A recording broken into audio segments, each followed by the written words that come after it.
I've got the message on my phone that you started streaming. I'll forget you get those. Yeah. No matter how much I don't want them. You can turn them off, you know. I'm live! Okay. Yeah! I got OBS to work. I was well impressed with myself. There you go. Okay.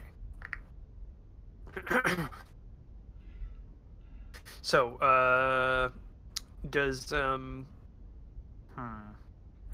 guess everybody's kind of knows each other's characters now, so we don't have to do, like, an intro about everybody's character. We can just get right into the adventure. I would say, do, just because obviously, at least for my channel, a lot of you haven't appeared on it before, so just a quick hi so people can, like, get used to the names, especially also, as I'm recording this, just as an audio thing, we'll do a quick hi, I'm this person, I'm going to be playing the character of.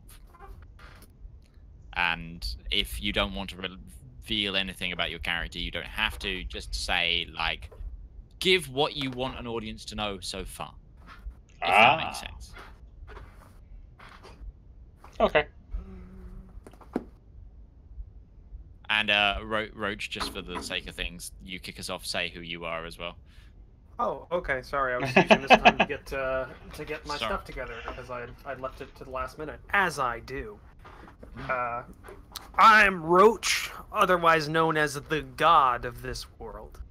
I control everything. I'll be the GM for the adventure and campaign for the foreseeable future.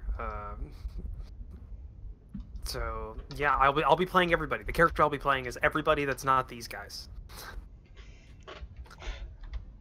Hello everyone, my name's Crimson, and I'm playing Arwen, a halfling bard.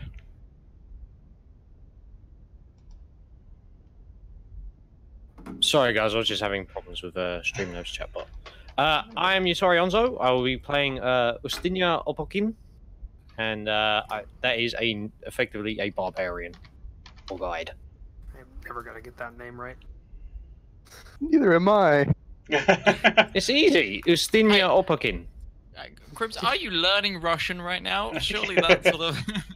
Yeah, and I suck at it. This whole rolling the R thing just doesn't work. What's wrong with rolling R's? See, I can do it when it's not in a word. You can do it freestyle. Freestyle. Anyway, hi, I'm Midgeman, and I'm going to be playing the character of Isaac, who, at first glance, is a blind human.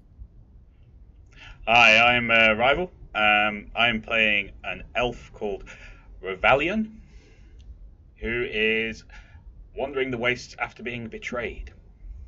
Ooh. Hi, I'm Para. I'm playing Brindham, and you know absolutely nothing about me. So mysterious. I'm intrigued. The mysterious. All right. Okay, well, we kind of had the world primer during the character generation session that we ran. Whether or not, I don't know if anybody actually recorded that for their channels. If you're listening on the audio version, you would have already just heard that. If you're watching on streams or watching this back on YouTube, suck it up.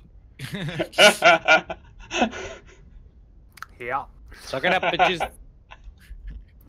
So yeah, just go back to character creation from last. No, they can't do that because Midge lost the audio from that too, so he couldn't hear No, the world I primer. wasn't there. I wasn't there for the previous one. Oh, that's I always right. miss the character gen on Sleeping Giants, apparently. Nobody's gotten a live reading of the world primer that I made for this game. It's like cursed. Every time I read it, somebody's recording software crashes or their computer catches on fire or something. But this game, we with this party and these individuals, these 5 people, we'll begin their adventure. And we start. Once I get prepared, we start on a ship off of Tempest Bay to the south of the Dwarven Freeholds. The audio should have kicked in by now. I can hear it. There we go. What? Okay. Oh, there's ambiance. Oh, there's ambiance. Yes, I came somewhat prepared. We start. Where are we again? We're to the south. You're to the south of the Freeholds in Tempest Bay. Thank you. On a ship of dwarven make that is known as the Crosswing. Dwarven ships, do not trust. It is about a week into this leg of the journey. For whatever reason, you have boarded the vessel, traveling to the coastal city of Fall Harbor on the southern coast. This time of year, it's a busy trading port.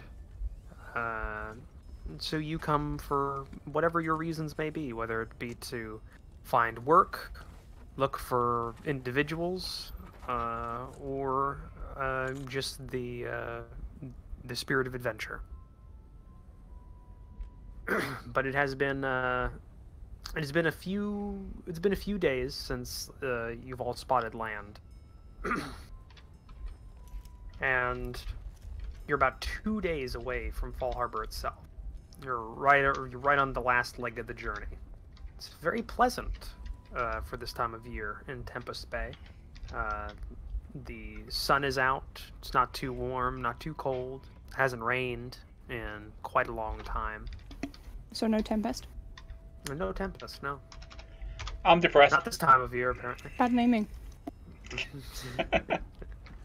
Already being missold a campaign, you know. Well, We're used to it, Midge. yeah, if you've never been in my campaigns before, I don't know. But the Crosswing's about a medium-sized trade ship. It has 2 masts and a very large central cargo hold on it.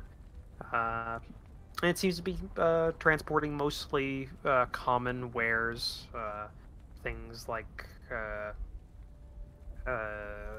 cheap foodstuffs, cotton and wool, etc., to the markets of Fall Harbor. All 5 of you, plus 2 others, are passengers on the ship.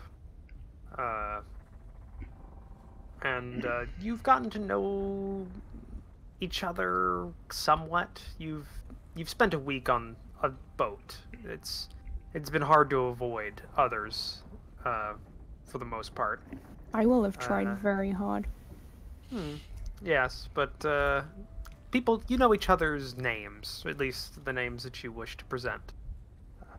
And it's midday, or close to midday, when you're all just on the main deck of the ship, while the crew goes about their business and duties, cleaning and managing the riggings, etc. And you're all just kind of in your own little groups, sitting off to the sides, out of the way of the crew, if you wish, or if you wish to chip in, you may. But you've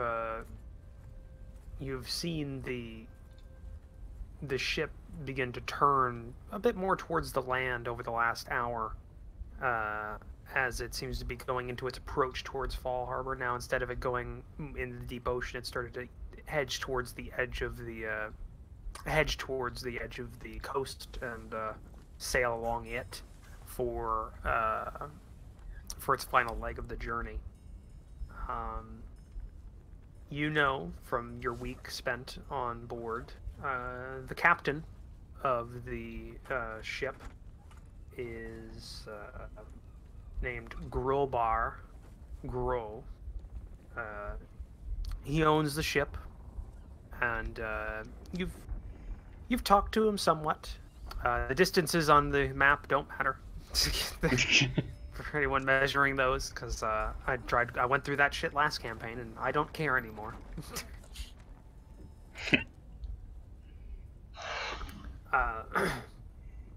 But you've spoken to him somewhat. He seems to be an amenable person. He's a very old dwarf with a very long, dirty gray beard and a very bald head. But he's nice enough to you, though you've seen him be very strict with his crew. And as for the crew, you've seen various walk around for the majority of the voyage. Mostly dwarves, as you would expect, though a few others. There are 2 tabaxi that you've seen on the crew as well. But other than that, nothing too out of the ordinary.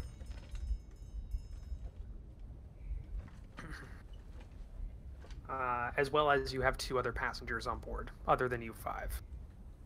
A dwarven man and an elven woman. They've kept to themselves mostly throughout the journey, but you've gotten the name, their name, which is the dwarf is Grimmum, and you've gotten the feel that he's some sort of tradesman traveling for business. And you know the elven woman to be named Kana, and she seems to be going towards a school somewhere deeper into the freeholds. She's just moving towards that goal, and this is a leg of that journey. You said school? Yes. Yes. Would you during your time would you have inquired about that? Is she pretty? Yeah, she's a fairly good. She's an elf, so. I mean, Then yes, I would have. all right. You got from what And you've. so it begins. Yeah, well, he's the bard, so I expect a lot of seduction from him. You got you got the information. She's traveling towards the city of the coastal hold of Gorgon, which is further along this great peninsula. She's studying at a school of magic that's located in the city, or she will be once she reaches. Oh, so she's not going to be a teacher. No, she's going to be. When you said she was going to a school, the first thing that came to my mind was, oh, okay, so she's a teacher. No. Same. No. Same. No, she's like middle-aged. Well, not middle-aged. She's like a bit younger than middle-aged elf. So this is about the time where she's going out on her own and doing her own thing. So, but yeah, it's about midday, and as the ship goes through its normal routine, you're all just kind of sitting around, enjoying the warmth of the sun. So what are all of you doing?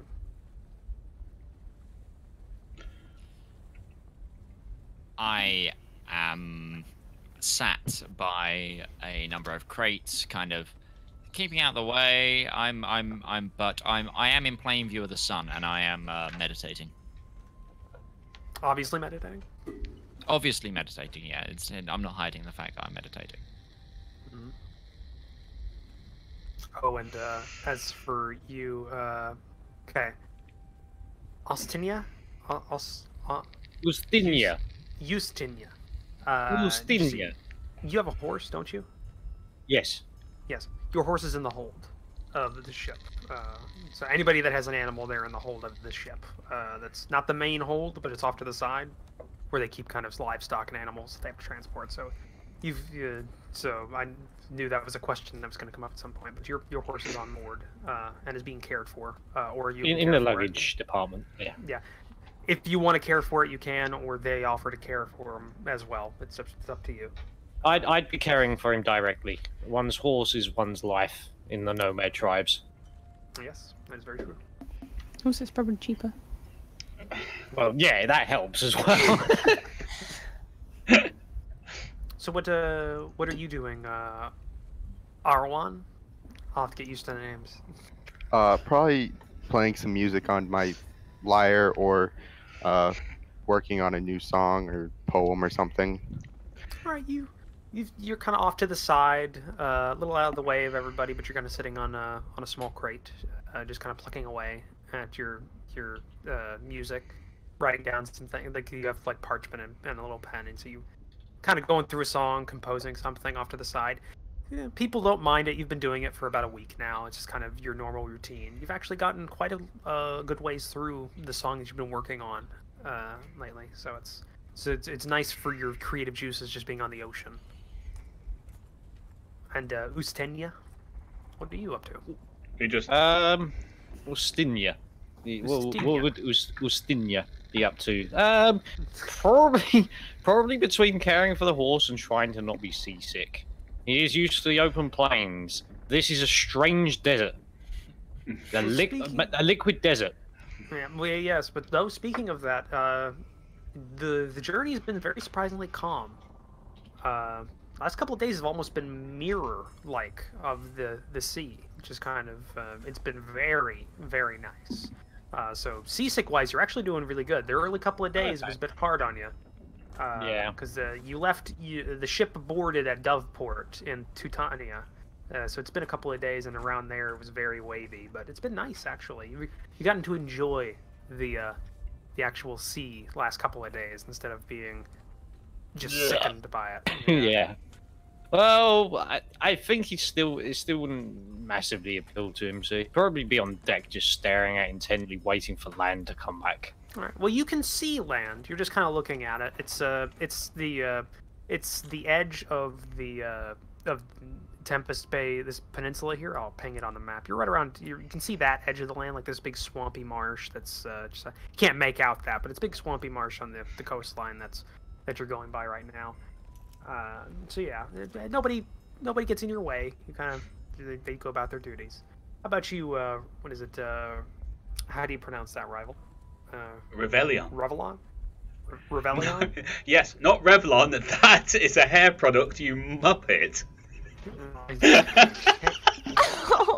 I wouldn't start insulting Are you. you sure you want to call the DM a muppet? Whoa. Check mark. I have no fear of God. I'm at the bow. Who are you playing next week? I'm at the bow. So seriously though, it's just sort of like I actually, because I have a horrible time with names, as every one of you, maybe not Tara, but every one of you know. So it's Rivallon. So It'll be a nice surprise for me. All right. I'll just emphasize that. I'll emphasize that part of the word. Okay. So, what are you up to? I'm sitting at the bow, with my back to the water, watching for my next aggressor, whoever's going to attack me. I trust no one. Okay. You're up in the front of the ship, just kind of leaning back against the bow. The bow. Nobody's really done much. Like you've talked with a couple of them here and there, but you've gotten the gist of some of their names. You know the crew somewhat, but you've kind of kept to yourself for the majority of the journey. Though it's somewhat hard to. Meals are communal on board in the galley, so you have to be with them at some point. Yeah. Yeah, but you're just kind of off to the side. And Para, it's Brundhelm? Brundhelm? Brundum? Brundhelm? Okay. Brundum. Say it however you want, to be honest. Don't give me that power. He'll add R's anywhere. It is on you. No, Wundheim von. Yeah, exactly. However you would pronounce a dwarvish name. I'm in a dark corner somewhere, maybe with just a candle below deck, with a bunch of paperwork that I seem to be working on, but no one's quite sure what the paperwork is or what it's for. All right, you're in like a little, not necessarily a corridor because those didn't necessarily exist on ships of this age, but you're in like a little section off to the side next to the down the stairs that go down deck. You've got like a little bit of natural light, but she's got a candle down there. You're just working on this paperwork. You've been doing it for, a few hours now. But you're and you've been working on it, I'm assuming, for the majority of the trip of some sort, one way or another. And you're just kind of by yourself. A few times you've had to move things out of the way because some of the crew have had to like haul things up and down deck. And you're kind of just off to the side of that. So, but for the most part, you've been left alone. But as you kind of get through your normal daily routines here, as it's been for the last couple of days, is anyone particularly listening to things that the crew are saying? Yeah, I would be, even though I'm seemingly, I am meditating, I would be taking in my surroundings, so I suppose I would perceive and hear what the goings-on are around me. Yeah, if crew have been coming in and out of these rooms kind of doing stuff, I will definitely be eavesdropping on everything they say. Probably, Okay. but just so I can work it into a song or story of some kind. All right. Then roll me a perception check. Everybody that said they would be.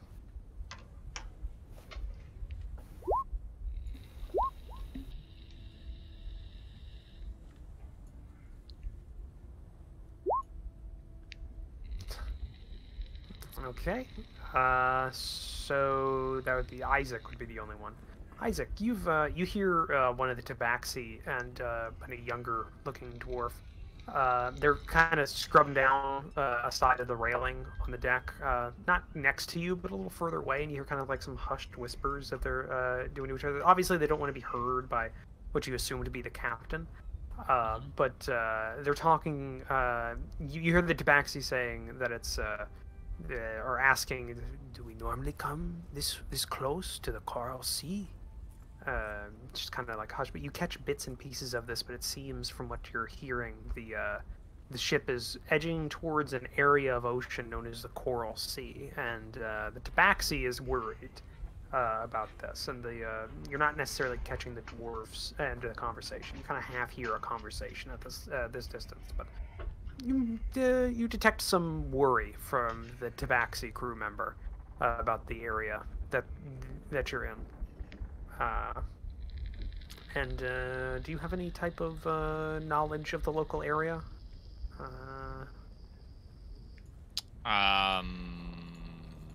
No, you wouldn't. Not really. You wouldn't. So that doesn't mean. So the name doesn't necessarily ring any bells. You don't know what it means. But you hear that for a few minutes, kind of this back and forth. But then they kind of go further away from you as they work along the railing with their cleaning. But you all go through a few hours or so, depending on how long you want to keep doing what you're doing, of just kind of your normal routines, working on things you want to work on, watching or meditating or writing songs. But it's starting to get towards the you're getting into like 4 or 5 o'clock in the afternoon at this point. Like, it's been a couple hours. The ship has kept going along its path, and you're notably closer to the edge or to the coastline than you were before. You're still far enough away that you can't really make out a lot, but you know you're closer to land. It's maybe, if you had to quantify it, maybe a quarter of the way closer, if you had to compared to where you were yesterday. So it takes up a lot more of the horizon. But the ship continues plugging away. There's a nice breeze to your backs that keep the ship going forward. It's just kind of all things going normally. Nobody's really no major events, except a crew member about towards 5 o'clock in the afternoon brings up a nice big catch. They're doing some fishing off the side just with some rods they have, and they get a nice big fish out of the water, and you believe that's probably going to be a part of the meal tonight, other than the normal fare you've been served. So that's a nice change of pace for all of you. Would you go? Is anybody else? Is there anything anybody would like to do? I have a during the day? question. Yes, go ahead. What date is it? Date. Yes. Do you have? Do you have a? Why do you ask? I just want to know the current date. Like, what? Okay, what date did we start setting sail, and how long roughly have we been sailing for? For Okay, a diary, well, I knew- assume. Yeah, probably. Well, I knew I should have finished my calendar for this world. Whoopsie! Yeah, Dear diary, especially I have because no idea how long we've been sailing. There's no times in this world. there's no times. What year is this? Because I know I needed a calendar because I specifically stated there were 2 moons in the sky. Yeah. Yeah. It's God, I don't even have my cheat sheet for my it's middle of summer. It's the middle of summer. It's been about it's been a week, so it's been about 7 days since you set sail from Doveport. So the ship's been making good time this whole journey. Okay.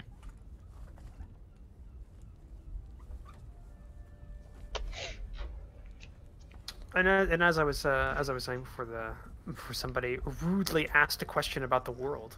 God damn it, you're ruining it already. Yeah. Damn I it. needed to know for religious purposes. I'm sorry. There's really no holidays or anything that are near this date or near this time. It's mostly like there's a couple like harvest festivals and things a little ways away, but nothing too big. Everything else would be like regional holidays, or like obscure religious holidays in some areas. What But would be the closest season? close to sea? Well, like well, it's currently summer, so it follows the same seasonal pattern as Earth.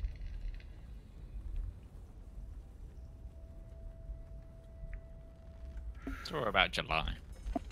Yeah, around there. So is there anything anybody would like to do during the afternoon? Go Well, see my horse. Do you have a horse? I have a horse. Okay. I'm gonna go and look after my horse. I'm gonna find out if he's okay.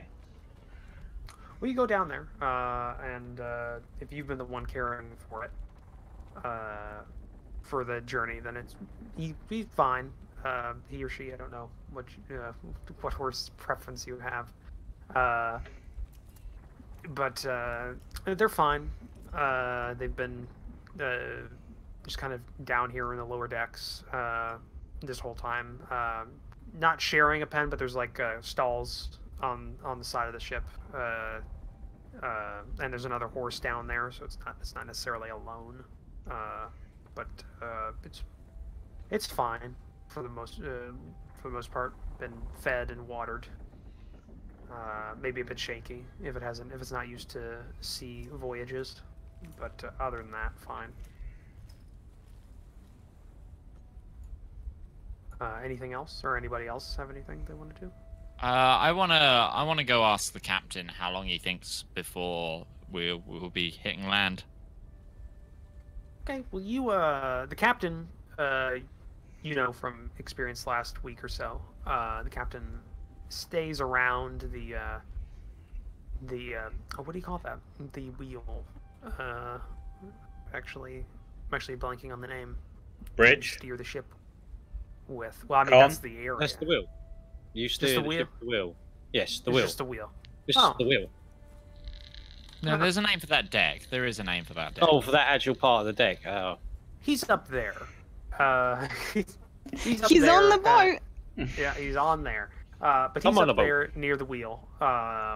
And you you mostly don't see him leave that unless it's getting towards different watches for the day. My stream has helpfully informed me that it is called the ship's helm. Helm. He's at the helm of the ship. He seems to be the one that likes to be up there during the day, during the majority of the day. But so you head up there, and you see him kind of. He's got his hand on the helm and just kind of lazily guiding the ship, kind of on a straight course, not really making any major course changes. This very old dwarf, although he is old, you do know from seeing him last for the journey that he is not decrepit or weak. He's very much just he's like kind of bundles of muscle under this very old frame. But he sees you coming up the stairs and makes the you see him. Actually, I guess you wouldn't.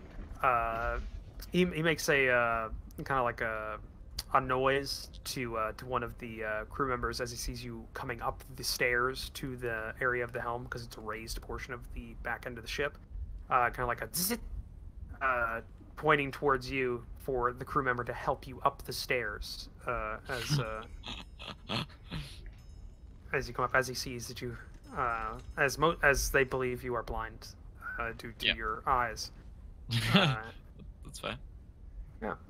So one of the younger dwarven crew kind of sees that, looks over, and kind of walks over to let me help you, sir, and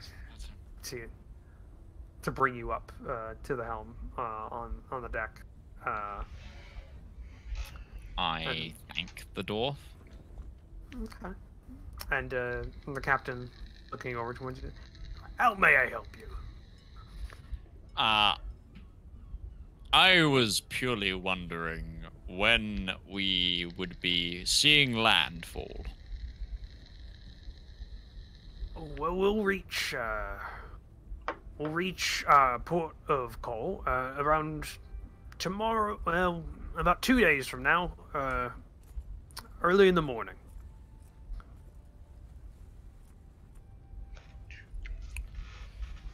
Thank you. Palor's blessing be upon you. All right. Goes back to his.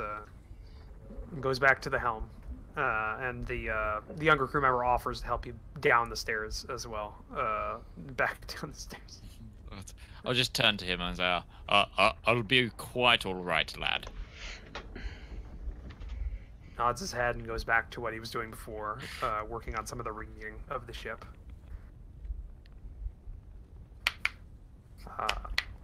How about the rest of you for the afternoon? Just gonna keep doing what you're doing, or did you have anything else in mind? I'm just gonna practice with my sword a little bit. Utari, you're muted. Oh, I don't know why. Right, I'm having problems with my push to talk, so I might have to go voice activation, but I hate having to do that. Anyways, I'd probably check up on Arwen, given that he is my client. I'm kind of his bodyguard / tour guide of the steps. So, I mean, if you wanted to do sword practice, I'd probably assist there. Sounds good to me. All right. So for the rest of the afternoon, after a while, you two find an open spot on the deck and go ahead and do some practice. Nothing too harsh, just kind of practicing forms and various different moves with each other to sharpen your skills, as it were. Though you do notice a couple of the crew members, you kind of after they've gotten done with what they were doing, kind of lean back against a crate or something like that. They watch you for a little while every so often as you do your practice. It's become kind of just a thing to pass the time. So you do that, and they watch you do that to get rid of or to get past the mind-numbing boredom of a journey on the sea. You have become the entertainment. Exactly what Isn't that the Arwen likes. He's a Center of bard. attention already. Yeah. He's loving it. And Brundum. Yeah. Just sort of continuing to keep to myself. There's is there anywhere distinctly private? Not really on this ship. Not really. I mean, there's about like 15 to 20 crew members, and there's 7 passengers on board, and it's not necessarily a huge ship. So there's like the main cargo hold and stuff that are somewhat private, but the passengers aren't necessarily allowed there. It's passengers are kind of just allowed in their rooms, the galley, main deck, and those kinds of areas, whereas the crew are allowed to go in the rest of the ship, where they've got, you know, the things that make them money, all the cargo and such. So Would not anyone nice. notice another dwarf just happening to be in a cargo hold if it was quiet? Well, what are you dressed in? Just some. Well, that's true. I'm wearing armor. Yeah. Also, you're probably not wearing, because the crew is kind of very dressed down. There's, you know, they got really light clothes because it's very warm. So it's like maybe just some, you know, cut down shirts and I'm wearing light clothes under my armor, but I don't really want to take my armor off. So you'd probably be noticed. You think you'd probably be noticed if somebody came across you in the hold. Okay. Then I don't want to do anything more. That gets you noticed. Yeah. Okay. Well, if nobody else has anything they want to do for the afternoon on board, it gets around to meal time, like for the night. So sun's starting to go down, and the crew members that drew the straw for cooking tonight have come up to the deck and have informed everyone that there is a meal ready in the galley for everyone to that's not on and for everyone to come down and eat while it's hot or cold, depending on which thing you have. So most of the crew, except for the ones on watch, kind of shuffle down, and the passengers start shuffling down, the ones that aren't you guys. Do you all move into the galley as well for meal? Yeah. I wait till last. I go in and get food, but I don't eat it. I wrap it up and take it away with me. Okay. Is this the thing you would normally have done for the last week? Okay, at this point, people stop asking questions. But you've all shuffled in, like, except for Brundum. Brundham. Just English language. English. This is what happens when you don't give me a definitive pronunciation. Okay. I'll Brundum. keep fucking it up. Okay. Brundum. Got it. So, you've all kind of shuffled into the galley, and your instincts are right. After that crew member caught the fish, there is a very nice spread of cuts of fish that have been cooked and seared that are actually very nice compared to what you've been having, which has been mostly salt pork and salt pork and fermented cabbage for the last couple of days for the vitamin C. But this is something new, and everybody takes part. It was a very large catch, so everybody has a good helping of it. And you settle in for your meal. The passengers kind of have their own tables off to the side, while the crew have their own other tables off to the side. So you're kind of just eating Whether or not you converse with each other, it's up to you. But you've kind of settled in, and you're having the meal. Is anybody listening to conversations? Yeah. 100%. Absolutely. Yeah. Yeah. Okay. For those listening to I don't conversations, leave immediately. I just sit and listen. I just don't eat my food. Okay. All right. For the people that are listening in on conversations, go ahead and roll a perception check. Oh, wow. Dear God. We know all the things. Is that good? You got a Yeah, crit. You got a crit. Is it good? Oh no, it's just a natty 20. Just no biggie. That's 20 with a +3, so just a casual, like, glowing green 23 on our screen. Yeah, thank you. Okay, so everybody but Para got this. That's okay. For what you hear, just kind of low murmuring and talking and etc. Mostly just the crew talking about what they'll do once they get to shore and get some leave and time off the ship. A few what brothel they'll visit, others what they're going to spend their money on, or that there's a particularly good tavern in Fall Harbor that has good ale, better than the rest, etc. The general things you would expect. A few off to the side in a lower volume are worried about the waters that the ship is passing through. Again, both the Tabaxi seem to be the one more worried than the rest, but they're talking about stories we've heard about the Coral Sea. These monsters attacking the ship in the night.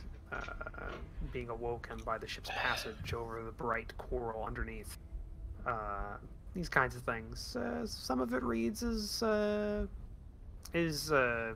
kind of just stories. Though you do notice that the Tabaxi are very worried and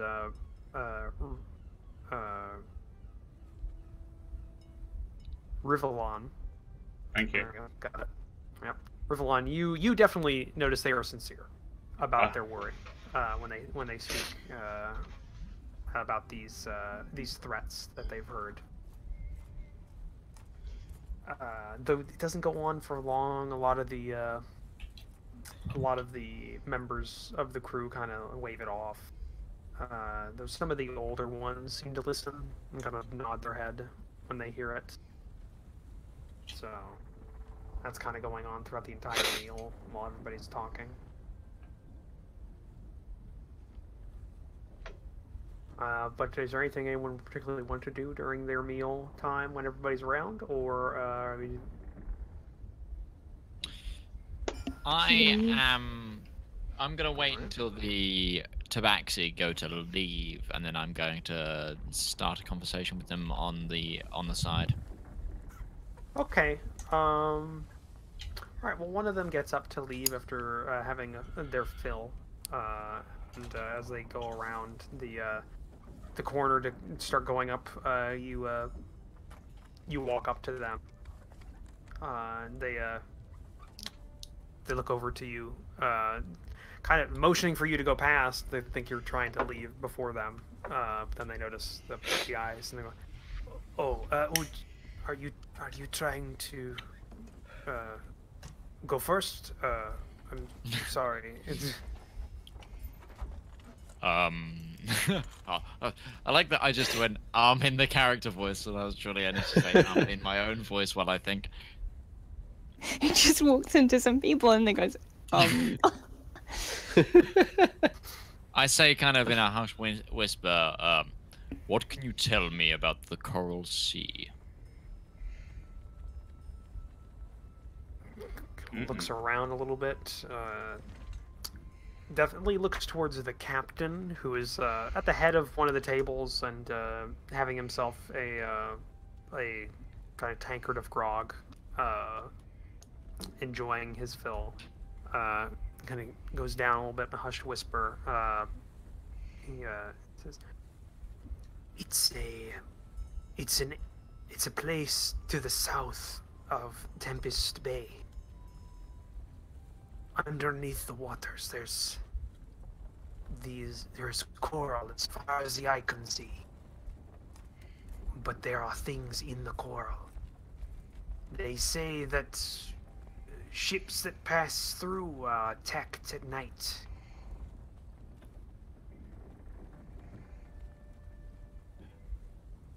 And you believe we're going near the coral? We are in the coral sea. We were not supposed to. We were supposed to go around and approach Fall Harbor from the south, but the captain cut into the seas. I don't know why.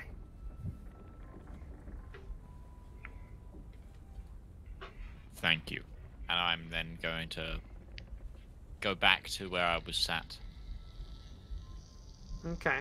The Baxter looks at you, then kind of goes back on his way up to the main deck and out of sight. Visually, out of the people we have at the guests table, which of them look like fighters to me?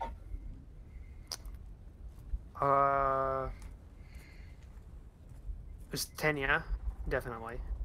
Because he's wearing, I don't know what he's wearing actually. Probably not armor. I don't think because you're a barbarian, you're not wearing armor, but you. No, I have armor. Oh, you do? Yeah, oh, you're not one of those barbarians. Oh. I have chain shirt. He's one of the I'm a nomad. barbarians. I'm not like super muscle like rah, sort of I didn't actually barbarian. know if barbarians. I'm Mongolian, armor Russian, proficiencies, Central. so. Yes, we do. Okay, Some do, that's a some third don't. edition thing. Some do. Mine, I have Did you medium armor just proficiency. use culture. Yeah. Yes, because I built his culture. Yeah.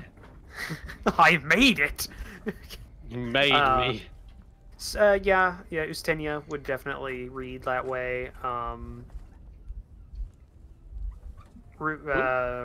Yeah, I would. I've got. Yeah, Rivallon. Rivallon? We'll go with Rivallon. Rivallon? There you go. Rivallon. There we go. Yeah, I'll get it eventually. Sooner or later, I'll get it, or I'll just keep fucking it up. There's only two options. Both of them would read as fighters, and Arawan and Brundham would both. Well, Brundham might because they're wearing armor. At least more so than Arawan. He's a very small. I look small bard. for a dwarf, so you might assume, especially since I've been looking at papers, that I'm a little bit more studious. But I am wearing studded leather armor, so. Yeah, and the two other individuals, Grimmum and Kana are they both don't read as it. Grimmum is very much a businessman, wearing like kind of this fine dress shirts and pants and boots, and Kana is doesn't look to even though she says she's going to a school of magic, doesn't necessarily read as a magic caster for combat. Maybe more so for like other things like illusions. Yeah, that kind of stuff, or utility-based things, kind of around there. So not necessarily a fighter. So you Ustenia, Rivallon. How close to me on the table are they? It depends. How close is R1? I'd probably be in the center of the whole group because I'm getting ready. I'm going to try and perform here soon, so I'm trying to be in the center. I'd look near Arwen. So. Okay, I'm going to. Did I actually buy that in the end? Yes. Okay, so I'm going to take a scrap bit of paper out of my calligraphy tools, and I'm just going to write a small note in duplicate, and then on the sly pass it to Ustenia and Rivallon. Ooh, what is this? I'll proceed to read the note. Yeah. It's a good thing you had good high intelligence, of course, so you could also read. And it's not Yeah. well, third edition. Because third edition, you might not actually be able to read. Yeah. They cannot read this. You'll have to explain to me. What are these lines? What are these basi- hieroglyphs? basically, yeah, I'm just gonna pre-warn them. It's just a kind of I'm info dumping what I've learned about the Coral Sea rumors and that they might need to be ready for a fight. Well, I'll certainly pay attention to that fight bit. Given the You skim through the opportunity- page and you see that one word. Yeah. Fight. Fight. Stands up and stabs a knife into the table. Just getting my Mortal Kombat on.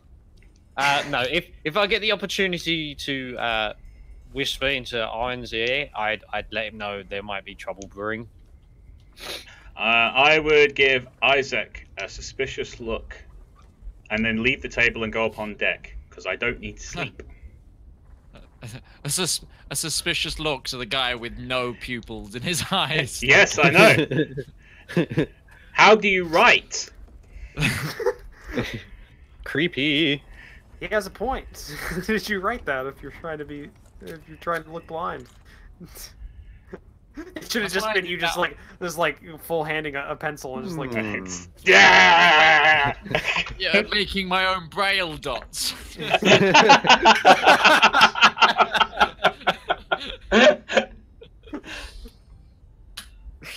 Oh, we're all going to hell. Yeah.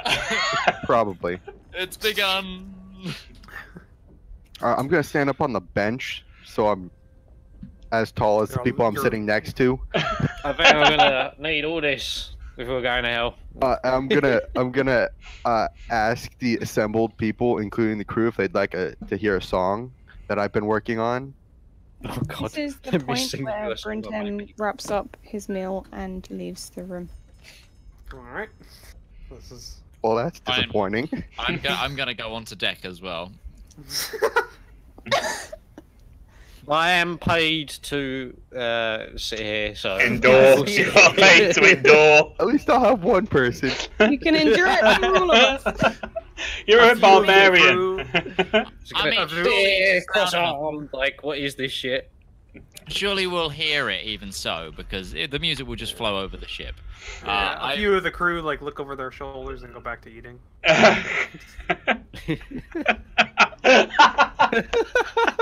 I'll remember this. Oh my God! This poor Arl poor will remember lard's that. going on like a world tour. You know, like, no one gives a shit. He's got to hire the cheapest, scrubbiest fucking tour manager possible. Some fucking random nomad in the middle of the steps. Hey, I'm going on a world tour. Be my Actually- manager. I'm not even gonna pay attention to everyone. What I'm is just gonna music? like perform it anyways. That's all he can afford. What is music? Is that sound of enemy dying? Yes. Is it the sound of the horse makes when you cut open his throat? That was dark. Yeah, that was really dark. Like, Welcome to my world. Yes.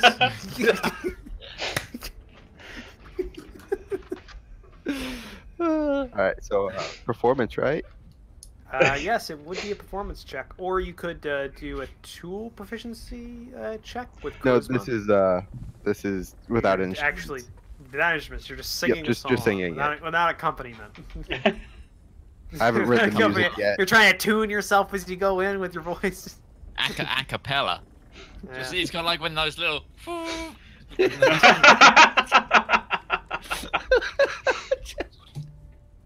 Do do do do. Well, to everybody who's listening of the party, definitely it sounds nice. It sounds very good actually. Not too bad. Some of you probably some of the better things you've heard in terms of songs. Well composed, good lyrics. For the crew. Oh, okay. I mean the crew listen.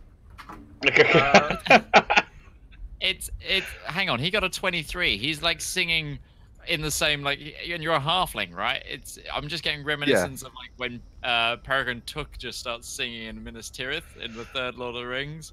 Like, you know, the one where Faramir rides into battle and it keeps cutting between it. Yeah. I've just got And it that keeps ringing cutting. through my And head. it keeps cutting really to the bad. steward eating those cherry tomatoes very weirdly.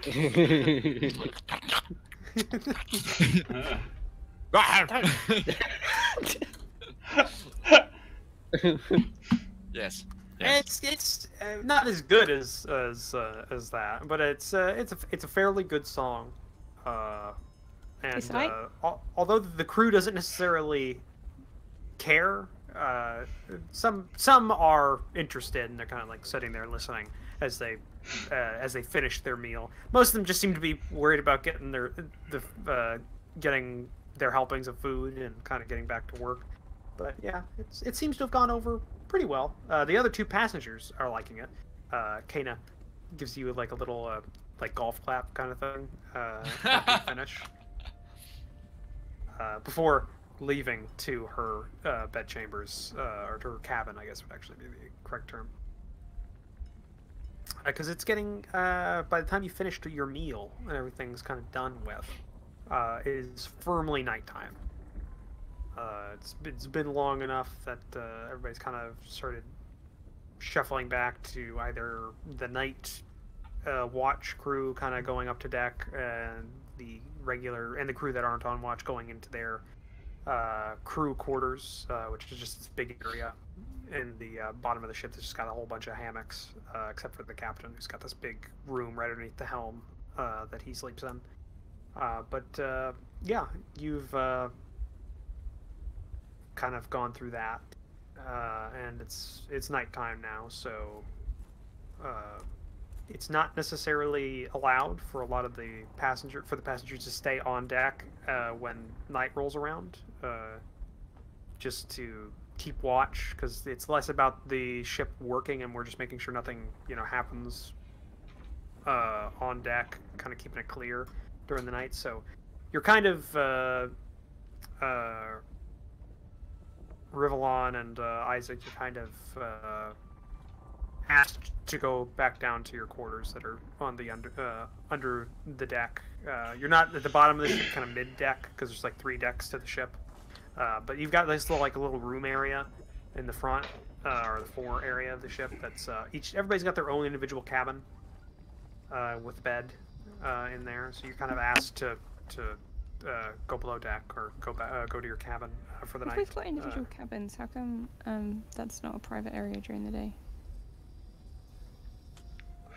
Okay, Because- you were right. Oh, Touche. no, that's just me. That's just me screwing up. Yeah. God made a It's mistake. been months. It's been a few months. I figured maybe we were in like communal cabins or something, sharing rooms. No, Hammocks. you're- Well, in that case, I will rescind my daily activities. Some days, I will spend a lot of time in my cabin. right. Doesn't change much, but No, it doesn't change anything. yeah. But all right, it's the But it's principle. of the important, play. I damn it. understand.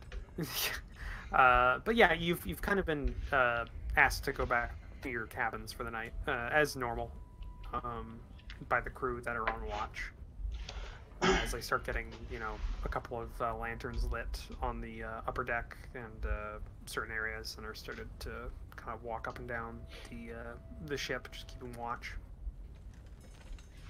Okay. In which case, I will go back to my cabin, and I will use my Alright. trance ability, because elves don't need sleep. Instead, they meditate deeply, remaining semi-conscious for 4 hours a day.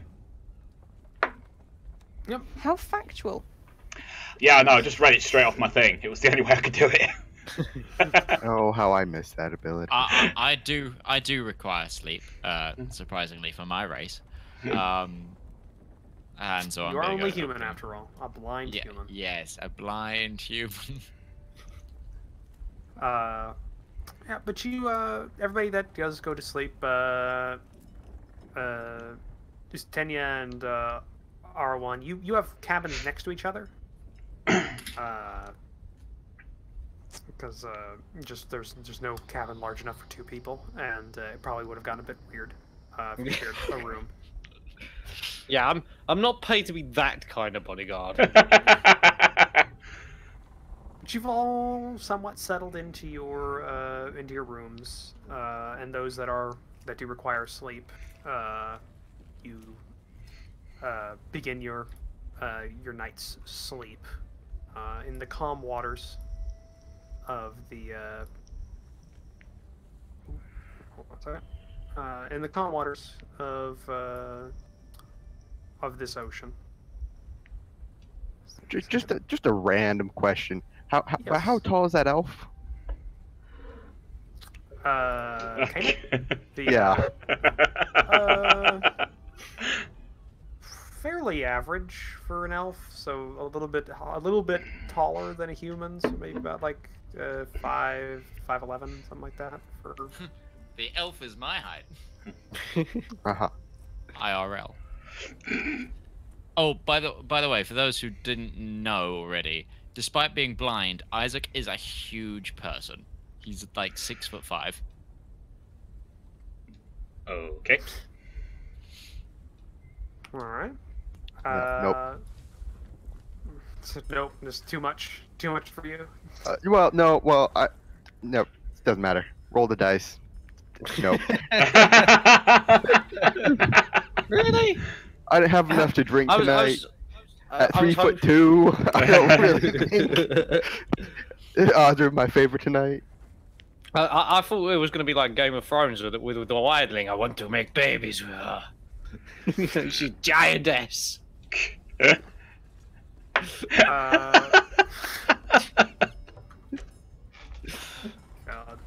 Okay.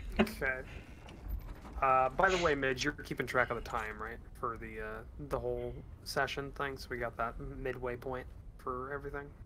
Mm-hmm. Okay, just making sure. Because I'm not used to this time slot, so I don't know when we started.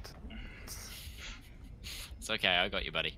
It's like an hour, right? We've been in them for an hour. Yeah. We go for 4. We've been or going 3 for and an a half? hour and 2 minutes, and we go for 4. Okay. The mid is 2 hours. Right. Okay.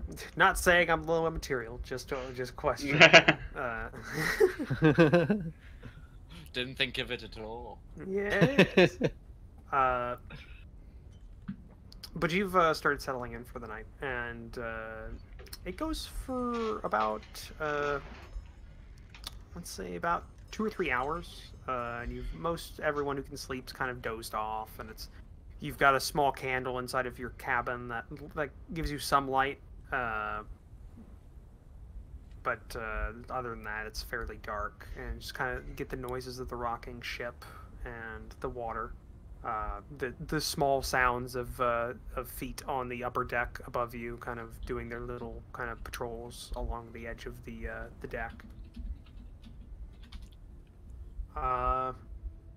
Everyone, well, actually, since Rivallon, you are awake technically. You kind of you're just sitting on the edge of the bed or something. You're just keeping awake in this semi-dark room. You hear somewhat faster movement of feet for a minute on the upper deck. And then nothing. I wake and myself. And then you hear... Yeah. I'm jumping. Yeah, you're in that... Semi-conscious. You're up. You're up. And then you hear some raised voices, though muffled, from the plating or the planking of the deck. Ooh. And then a kind of it's an odd sound. It's wet, kind of a large mass of something wet hits the upper planking of the ship. Some louder voices, and then you start hearing like tussles and things moving around, just like and just like things hitting each other. And I'm gonna need everybody who's asleep to roll a perception check. Oh boy. You best all wake up, people. You best all wake up. Goodness, I think I might actually be blind. That is. I'm sorry, that's my character trope. You can't have it. It's not intentional. You've just gotten very into your daily routine, and you're so focused on staying away from people that you're forgetting to check all of your surroundings. Exactly. And right now I'm just very asleep. Arwan and Isaac, you hear this, and it wakes you up.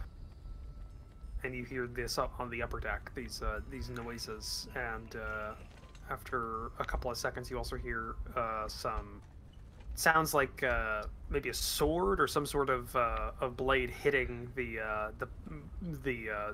wood of the ship. You can hear it like like an axe hitting wood, like a kind of thunk, and like coming out. And this continue wet mass just moving on the upper deck. I'm gonna calmly put my chainmail on. Okay. I'm gonna hurriedly put my studded leather on with my sword, and then go check on Kaina. Okay. Oh, I'm getting season 1 art logs vibes. Oh. I'm gonna be successful. Oh. Oh boy. I am already in my gear, so I leave my room. Okay. Kaina's room is locked. Well, yeah. Wasn't just gonna bust open the door. I was gonna like knock on the door. I've come to save you. Kung, kung, kung. The door. More I've like come a to light save you. rapid with Unlock my the small door. hand. Okay. I can't save you if you don't open the door. But yeah, her door's locked, and you see Rivallon come out of his room as you're kind of out there in the hallway. What? Oh. And we've just give me a second. Map change. Da-la-la. I'm gonna ask Rivallon Yeah. if he knows or if he heard the noises up on the top deck. Yes, I did. Also, I'm guessing by this time also I've got my chainmail and stuff on, so I'm just Yeah, it gonna doesn't take you long. That's it. I'm just gonna open my cabin door and step outside and look around. I'm guessing I see Arwan. the halfling and the elf in the corridor. well, you might not see me. I'm like at your knees. I'm not awake yet, right? Actually, I'm below your Oh, knees. Yeah, you're still asleep. And you're Yeah, blind, I- Isaac. You're blind. I'm 3'2". Like, As far as yours were, you're 3'2". I'm 6'6". Jesus, you are at my kneecaps.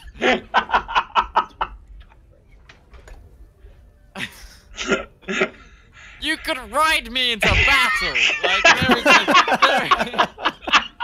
there is a notable height difference. Would you like to borrow a lance? I have a lance. Oh my god. Are you My predicting character the has a future? lance, so. I've got a quarter staff, so I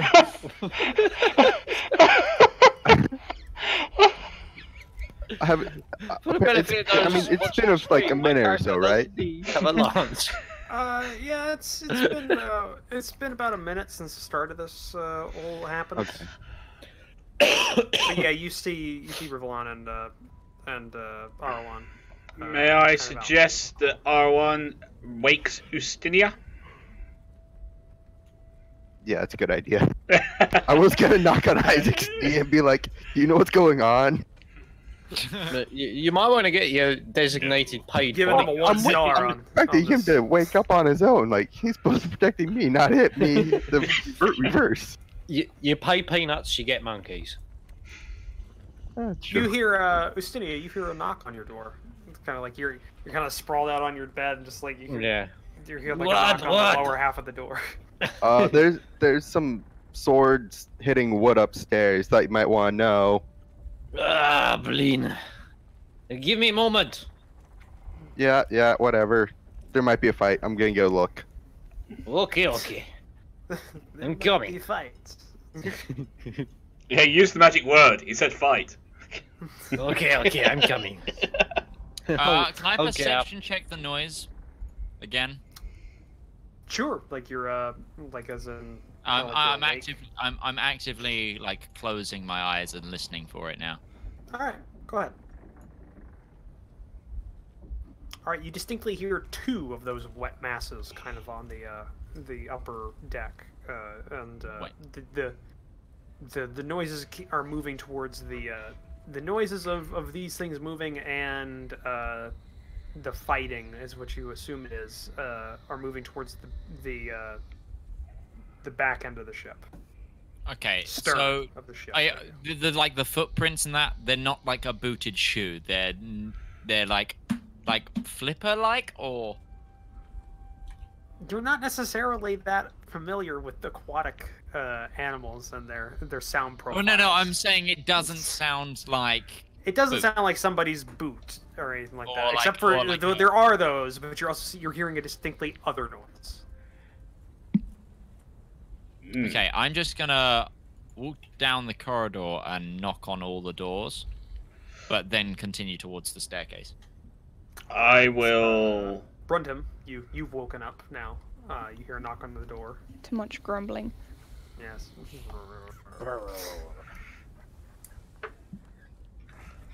I'm gonna poke my head out. I don't You know where the see- door is. The door. It's too dark! It's too dark. I have control over that, so you now have a door. And God said, let there be light. And And there was now light! open. Yes, there is. Oh my god! Yustinia, put your clothes back on. I'm gonna. Blood! I sleep like this. I sleep like this. Oh, I'll you never be laugh? able to unsee that ever again. Why you laugh? He's good for circulation.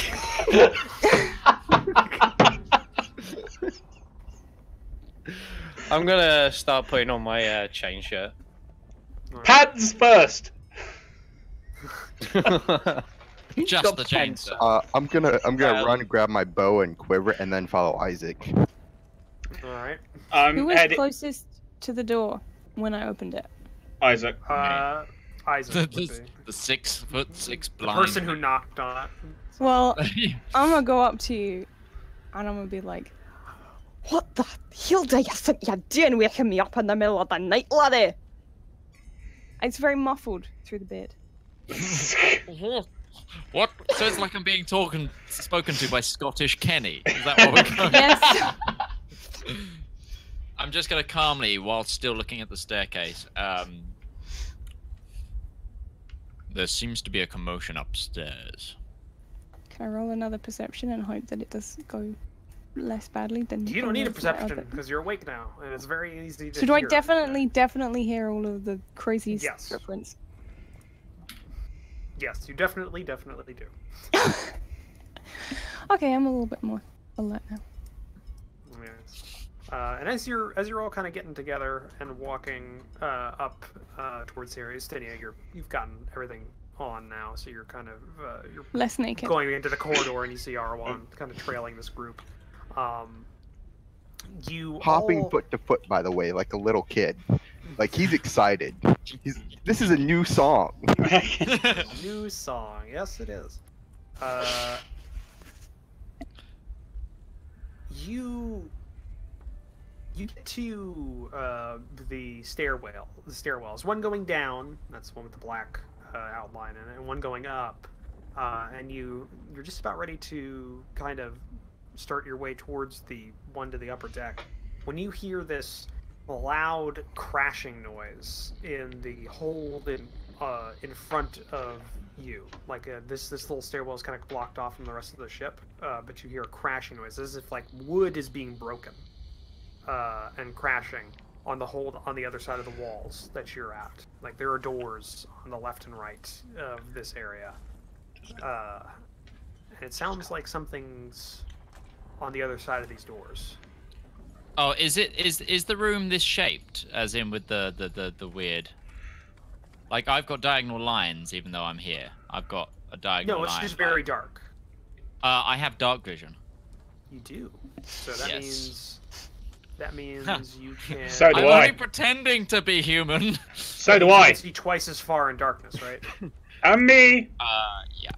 Also, Are we free moving at the minute? You yeah? see, Yeah. as if it's bad lighting in pitch black, and Also- you see There as you if it's are. good lighting. I in forgot bad that Is lighting. that better? I don't have dark vision, but I do Yeah, have but I light. still have these black lines. Oh yeah, that's because that's his darkness. But I'm saying you can see double. You can see double. Oh yeah, far, I can see double as well. But right here, I can only see the top right-hand corner of the square. Like it's all cut off by like a sight blocker. Yeah, it's because there's no actual light going in there. So there's no dim light. It's actually just darkness. Do you have dark vision or you have specifically read it out?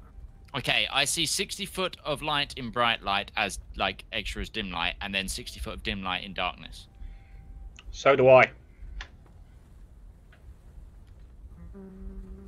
If not, I can just cast light on myself as well. If you would prefer me to go with that. That's So- what I did. Just give me a second. Not that a light at 3 foot 2 inches is going to help anyone else, but it helps me. Hey, we'll see the floor and we won't trip over anything. Helps me. I can give any Oh, of that's you true. light if you require it.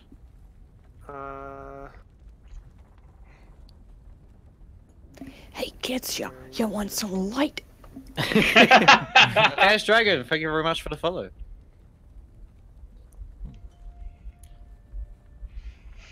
Yes, while we take this technical interlude, if you do want I'm to see reading, any of reading things. if you do want to see any of this played live, and if you are listening to it back, you can follow either myself, which is at twitch.tv/Midgeman. You can find us live on Wednesdays at 7 p.m. BST, or you can follow any of the other streamers. Which do you want to give yourselves a shout out right now? Yeah, Go on then, buddy. you go first, Ryan. No, you go first. No, you go. No, you go first. Alright. All right. Rival, Very strict. give us yours. All right, it's on YouTube, Rivals Gaming. I'm going do streaming it live as well, so it'll be on there for you to have a reminder if you do a subscription. And for me, it is twitch.tv/Utari Onzo. I'll actually put the name Hey. in the chat so you guys on the stream can see it as well. Shameless plug. It should And be if you're It's just watching the people- streams, if you're watching the streams right now, you could go to Twitch. You can go to multi Twitch and watch at least myself and Utari at once, which would be the same perspective. It doesn't matter with D&D really, does it? Yeah. But hey, Well, it's also, an that's option. working now, Roach. Okay, so you have dim light all around you now. Yeah, I can actually see around the corner. Yeah, so can I. That should only be light you can see. So I basically gave you a light source on the token that gives you 60 foot of vision, but the dimness starts at -5 feet, so you just have dim light irradiating for 60 feet. So there, you should have fine. that now. There we go. But yeah. Oh, also, even though I'm not streaming this or recording this right now because I have no forward ability to plan things, just plug in the GM here at Commissar at youtube.com. Would be, subscription would be great if you want to subscribe to the channel, or my Patreon, which is linked in all of my videos. There we go. Right. So you say that Possibly there were. a YouTube subscription as well, because I implemented that on my channel. I just need the icons made for that, so people can actually put money into my YouTube account, like subscribe to it. So you said there was a large noise coming from the left and right. One on the deck and one in the hold. Those are the exits of the room you're in to the main hold that's on the other side of this like little mini staircase room, and that's where you're hearing that noise. Okay. Wait, so not upstairs. I'm going to But quickly you're hearing that run upstairs to too. the. This is a new one. I'm gonna run to the door on the left and like barge it open and look down the corridor, or whatever's in there. Right. Like shoulder check the door. Well, You with see- the handle sort of thing. Yeah. Okay. I've moved the door. I moved the light blocker for you. So it looks fine in there. Yeah, you're seeing the edge of the main hold. You just see a lot of large crates and maybe some barrels. But you see some crates and other things kind of stored up along the edges of the room. You do hear. Well, actually, do a perception check.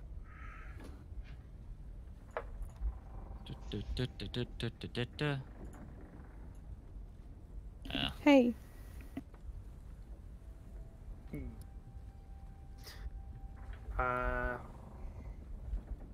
You hear some kind of slithering noises just out of your line of sight.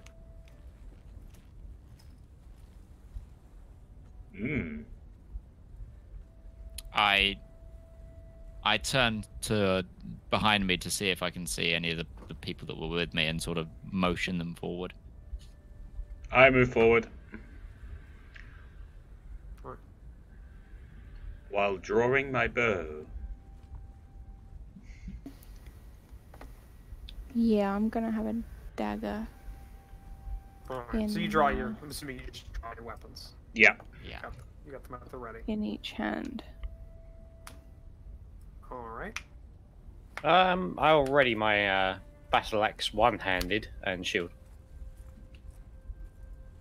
Just for future reference, It's versatile, isn't it? Battle axe, I can have it one or two-handed. Yes. I think so, yeah. Just for future reference for all you guys that are new to the game, like our Roll20 in general, I don't know. 17. Try and keep the tokens off of each other if you can, because it makes it. If I have to take control of a token or I have to change like something on the token, I can't. You know. Okay, but Yeah. Just that. Just saying. small If you need to. characters can be within the space of medium characters. Yes, but you're not a small character. I don't Where think. am I am. Oh, are Yes. are halflings small characters? Yeah, I thought they were still do. considered They medium.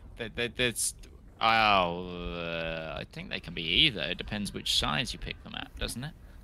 I I? thought, Oh, what are the I thought stout they were halflings? just- I think know. they're I'm pretty sure all halflings are. I'm fairly certain they're medium creatures. Because I think like small The creatures. Lightfoot halflings have naturally stealthy, which allows them to. Size Yes, by halfling, larger. average 3 feet tall, weigh about 40 pounds. Your size is small. Yeah. Oh, okay. Page yeah, 28. Well, okay, but if you do that, you don't try not to do it on the actual battle map. You can just denote to it to me if you want to. It's harder to change things or control. Another thing to anyone who's new, if you've got your character selected, you can actually use the arrow keys to move around.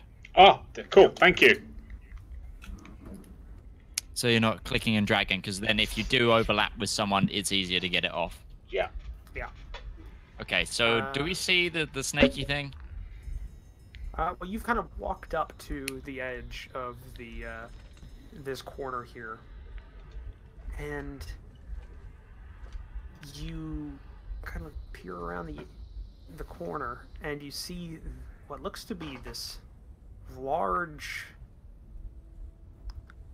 eel-like creature, but it's much bigger than an eel that you've seen before.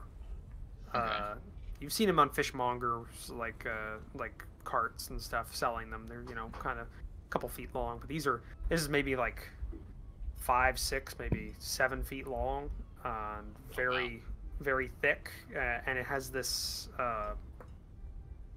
very large and kind of jagged toothed jaw that's at its head with these beady eyes, and it seems to be over a mass of flesh on the ground, on the floor of this hold that it seems to be biting into, that it's not paying attention to you right now. Ooh. Just those two see that for now, right? Yes, those two would see it right now. Okay. I turn and tell everyone what I see. In a hushed tone, I hope. No, I yell it. No, he's just yelling. Yes, in a hushed tone. Let's not scare the little thing. There's some sort of monster ahead. It doesn't seem to have seen us. Yes. Now we will bravely run away. Bully, we can kill it easier.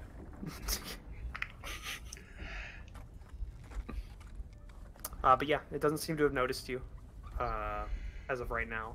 It seems to be eating something on the ground. Okay. Okay. Should we kill it?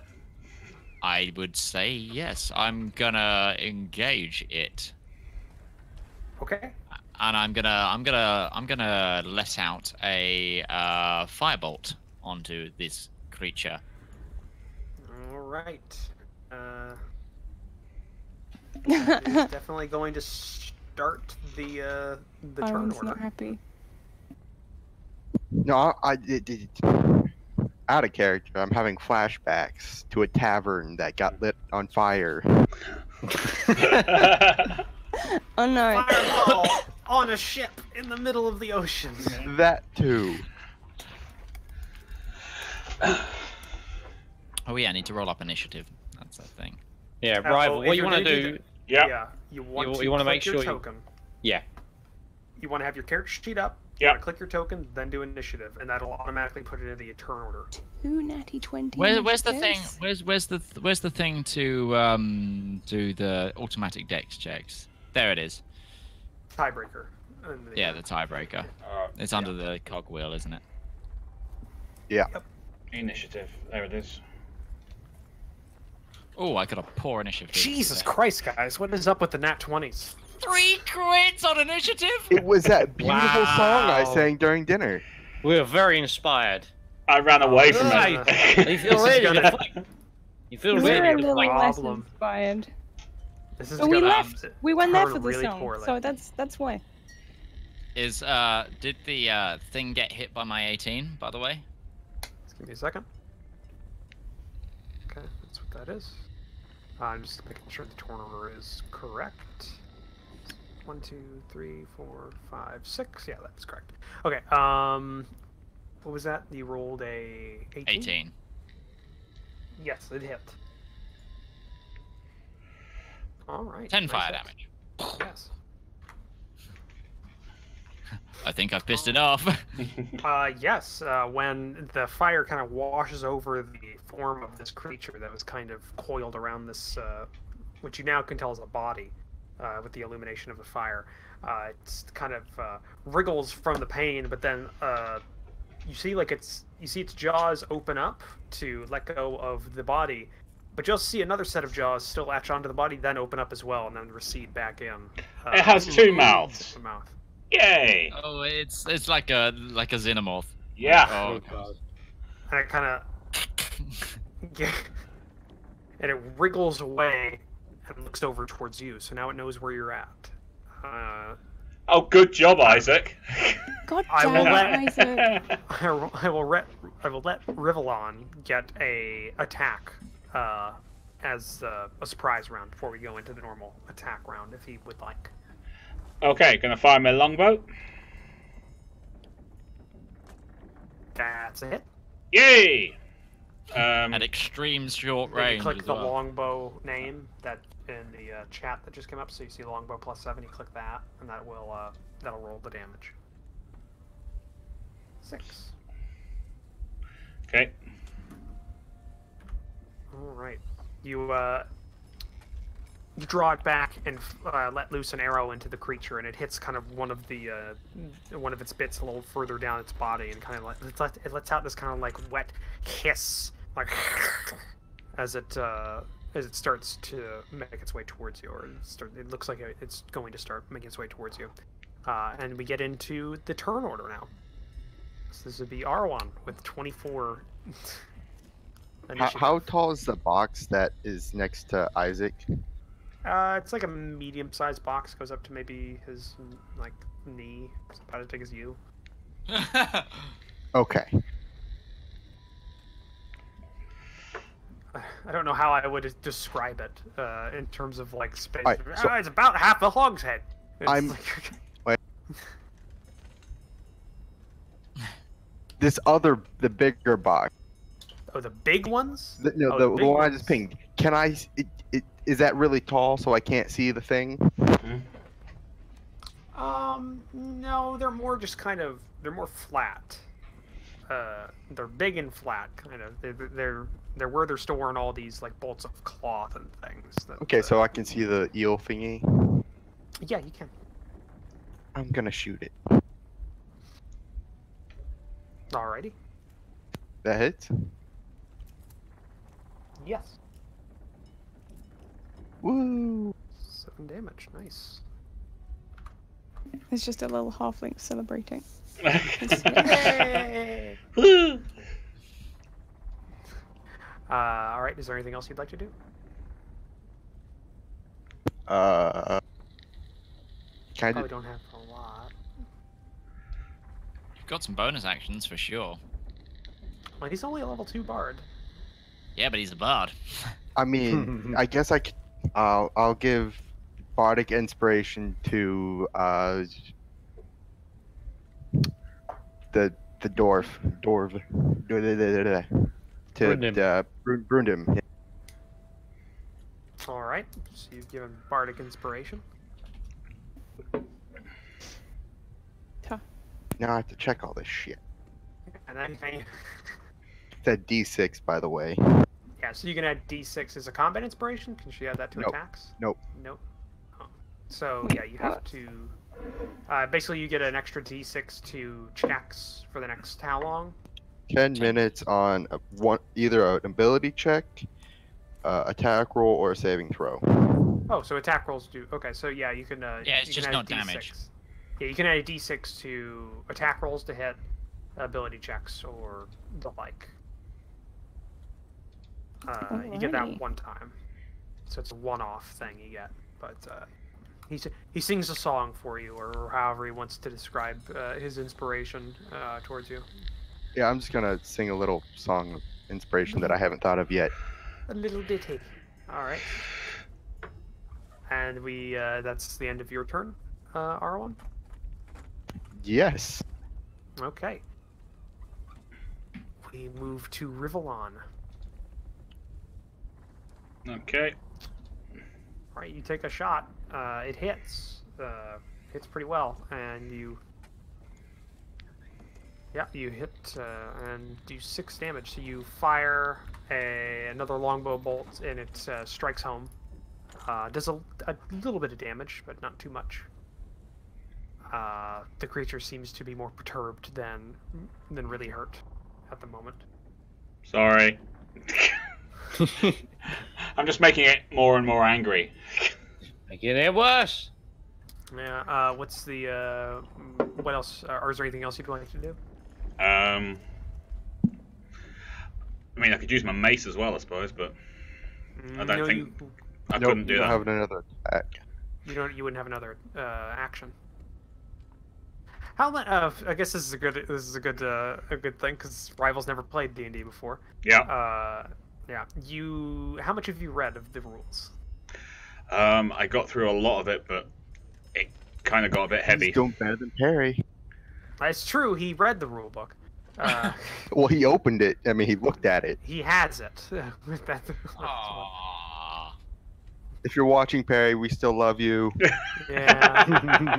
So, yeah, just to clarify, in terms of attacking, until we get to higher levels or if a class specifies it, per round you get to move, you get 1 action and a bonus action. Right. And then, for example, attacks take up 1 action unless you've got something that specifically says it takes a bonus action. You see what Arwan did in that previous turn. He shot, which was his action, and he used Bardic Inspiration, which was allowed to be a bonus action. Right. If you were to use your bow and your mace, that would be 2 actions, so you can't technically do that. Yeah. And you can do you can move and shoot and move, or you can split your movement between two. But yeah, it doesn't really matter. All right, I Right. will move back over here. I have one other question since we're in combat. Are we doing flanking where it actually has to be like 1 in front, 1 behind? You should be able to okay. draw a line from one person to another that intersects the thing that you're Yes. attacking. Want to make sure.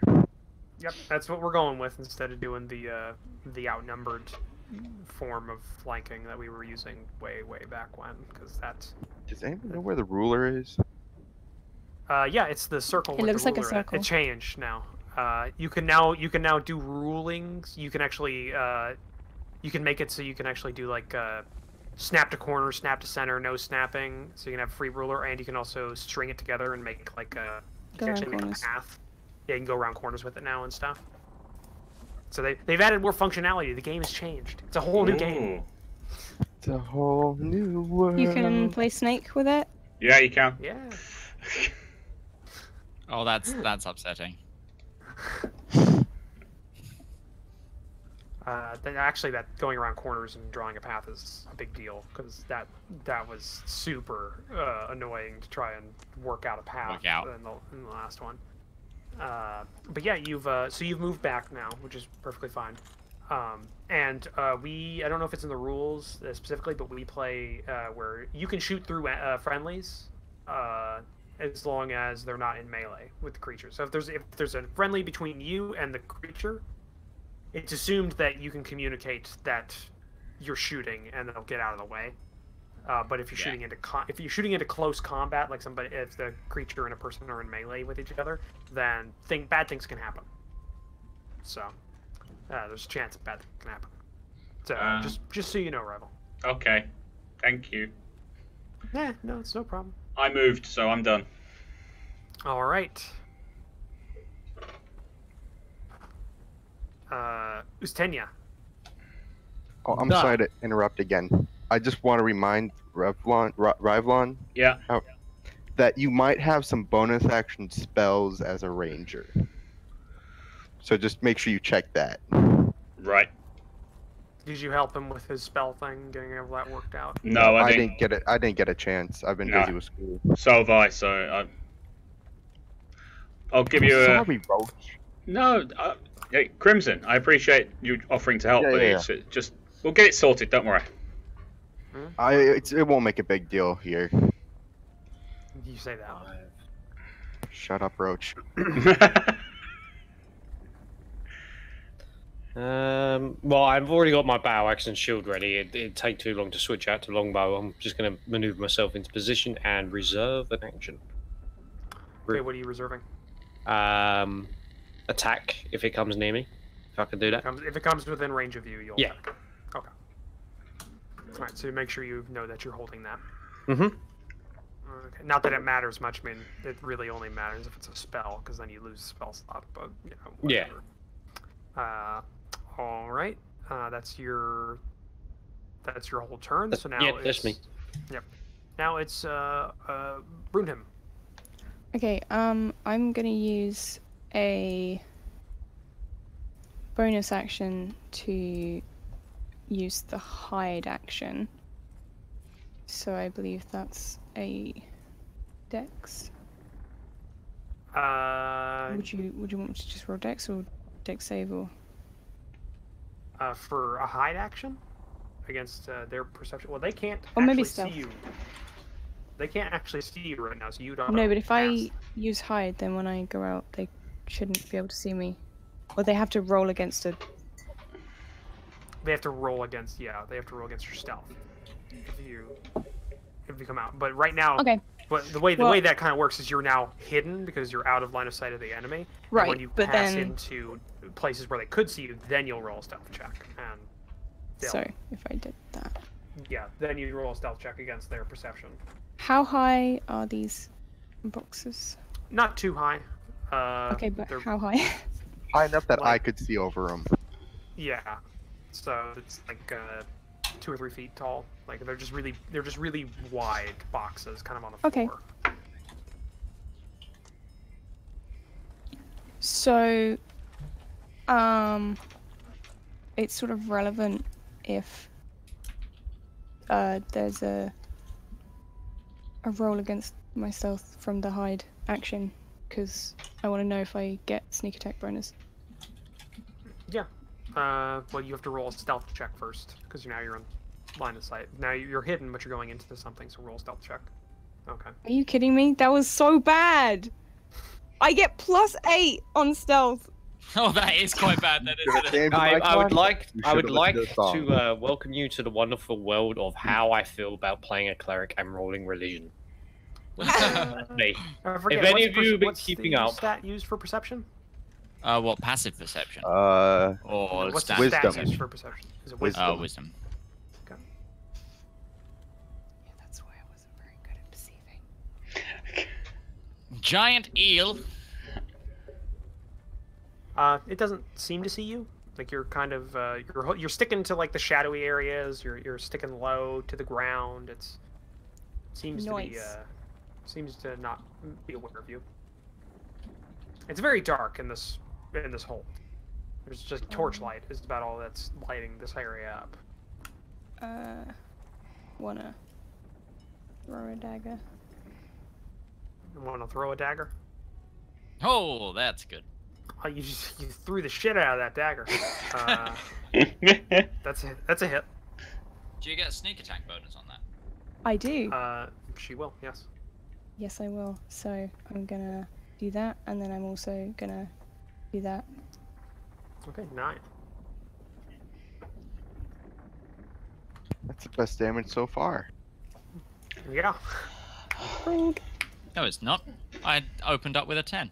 Okay, well we don't remember. Okay, that was so long Oh, well, ago. see, I totally forgot about that. I just dazzled Oh. everyone. Wait a minute, it was a 10? You're no longer hidden though now, because you attacked from your area. Well, if you attack, Do while- I'm. Is it not another roll?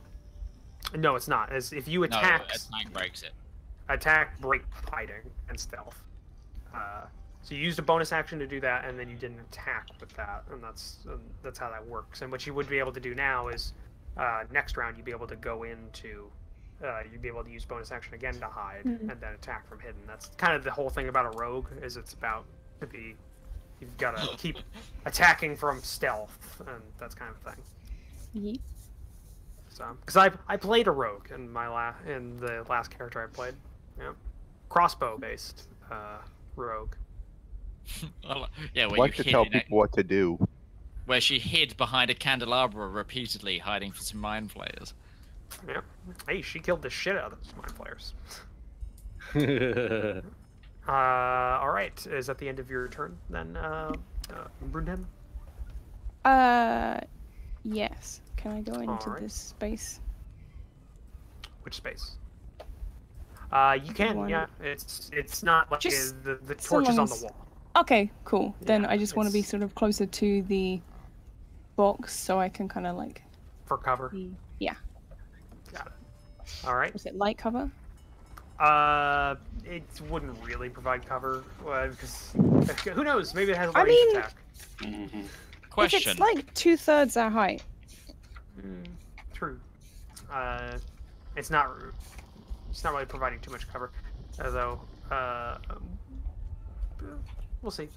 Isaac, yes. What? Yeah, this here that I pinged, is that a hole in the ship it's made, or is that an actual porthole? Oh, that is a hole in the ship.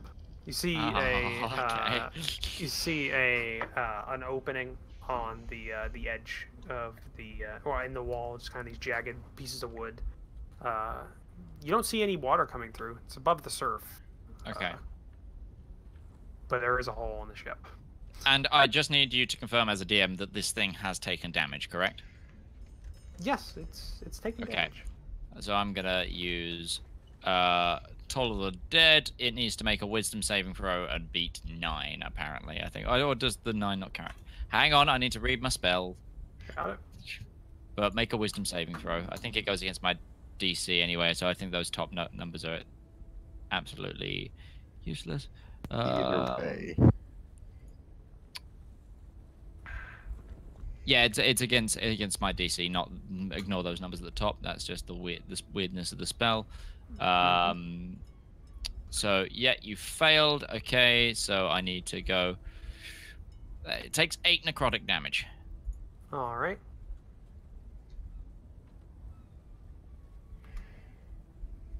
Could have just Okay. clicked the number and it would have done that.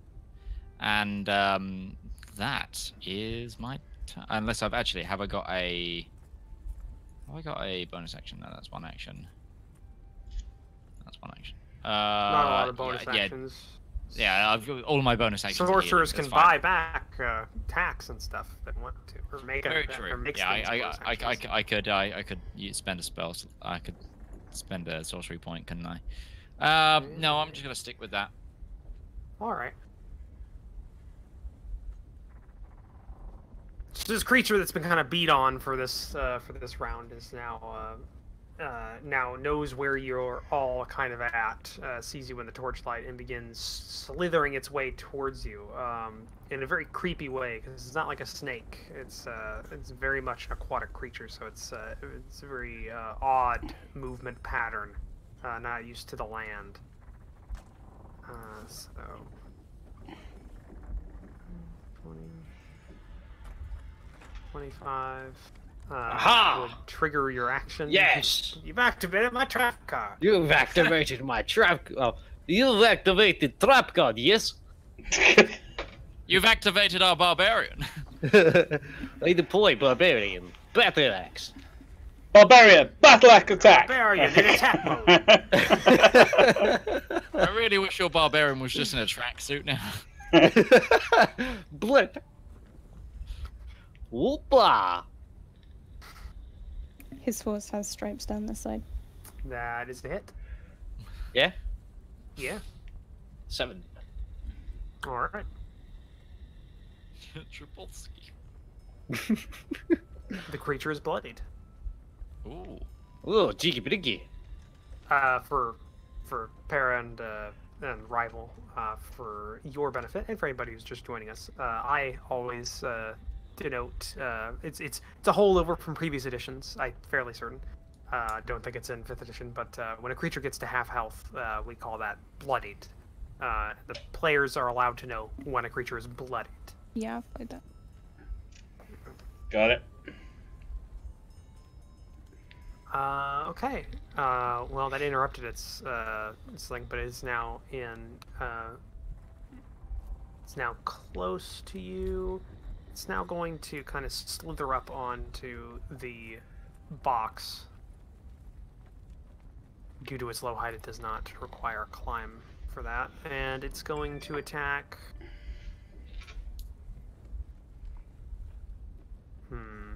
Eeny, meeny, miny, you. Alright. So it's going to attack Ustenia. I mean, that makes sense. It just got attacked by Ostenia. Yeah. It might have gone for the other creature next to it. Chat keeps thinking you're smoking a pipe, Roach. What are you holding to your mouth? Oh no, it's just I don't know. It's I think it's a thermometer that I had when I was sick, and I'm just kind of I don't know. I just think I was like, Yeah. is that supposed to be a pipe that looks like a thermometer? Is this a comfort No, thing? I don't it's just a understand. thermometer. I just kind of Chewing on it. something. Like yeah. I've been chewing on a pen the entire time. It's fine. Yeah, it's just something. No, I would be if I smoked. If I didn't have asthma and actually cared about, and didn't care about my health in any way, I would be a pipe smoker. Just for Of the course you would. Fun fact. for the thing. Like, just because you can point with it. It's so it gives you character. It's a conversation piece. Tips Fedora.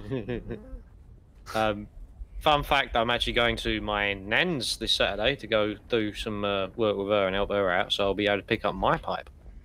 Mm, She may say me that next week. nice. All right. 18 versus AC. Ustenia.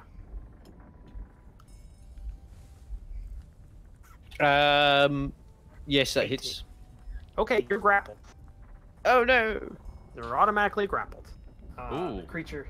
The creature, it latches on with its like large jaws onto you, and just like the rest of its body begins wrapping around your body as you're kind of like brought up into this. It's very powerful. It's almost like it's almost like a wet anaconda. Yep. I got a horrible image there. All right. Yeah, that's good. And now we go to Arwan.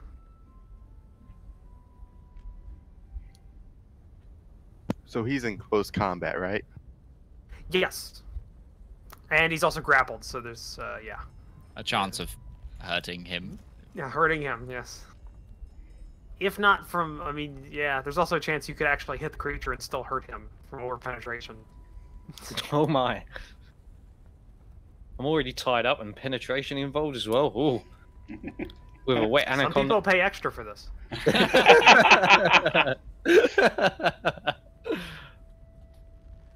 My God.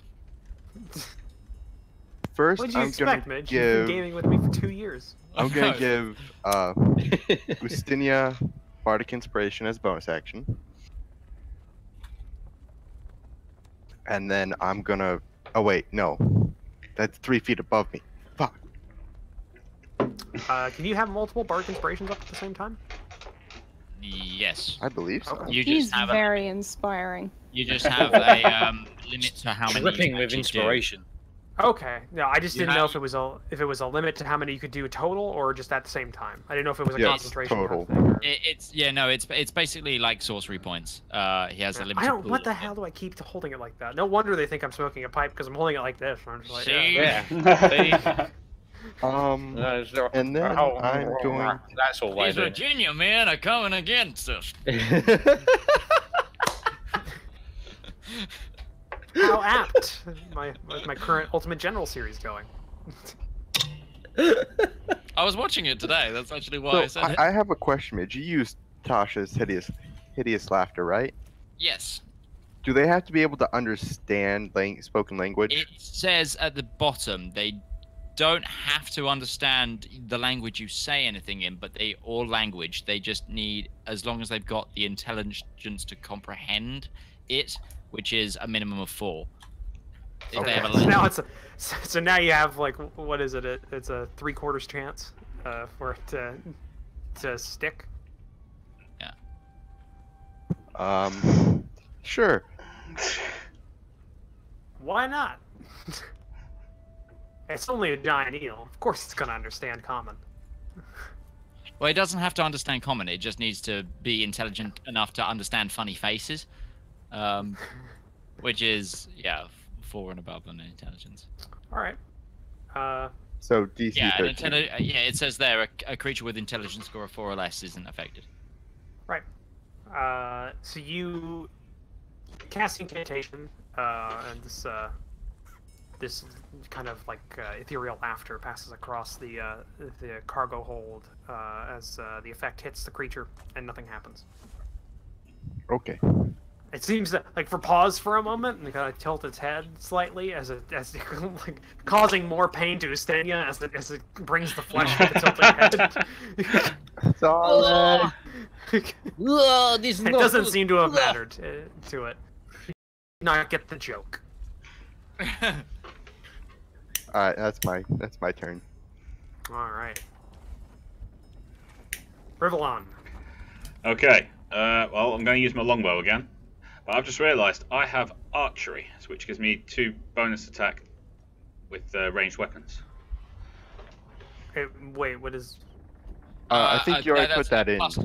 Yeah, that's already put in. I You've just already wanted to make computed sure. that into your thing. I wanted to make When sure. you made your attack, because if I look back up at your Yeah, last attack, you get a +7 to attacks. There's no way that's not in there. Yeah. It's Right. in yeah, there. you get a +3 because of your dex, +2 because of your proficiency, and +2 because of a modifier, Right. which is your Which is- archery yeah, thing. So, yeah. Just remember that he's in close combat, but you've got a 25, so it doesn't matter. You think it doesn't matter. Well, you've hit. you'll probably hit him. 5 damage. Roll a d20 for me. D20. All right.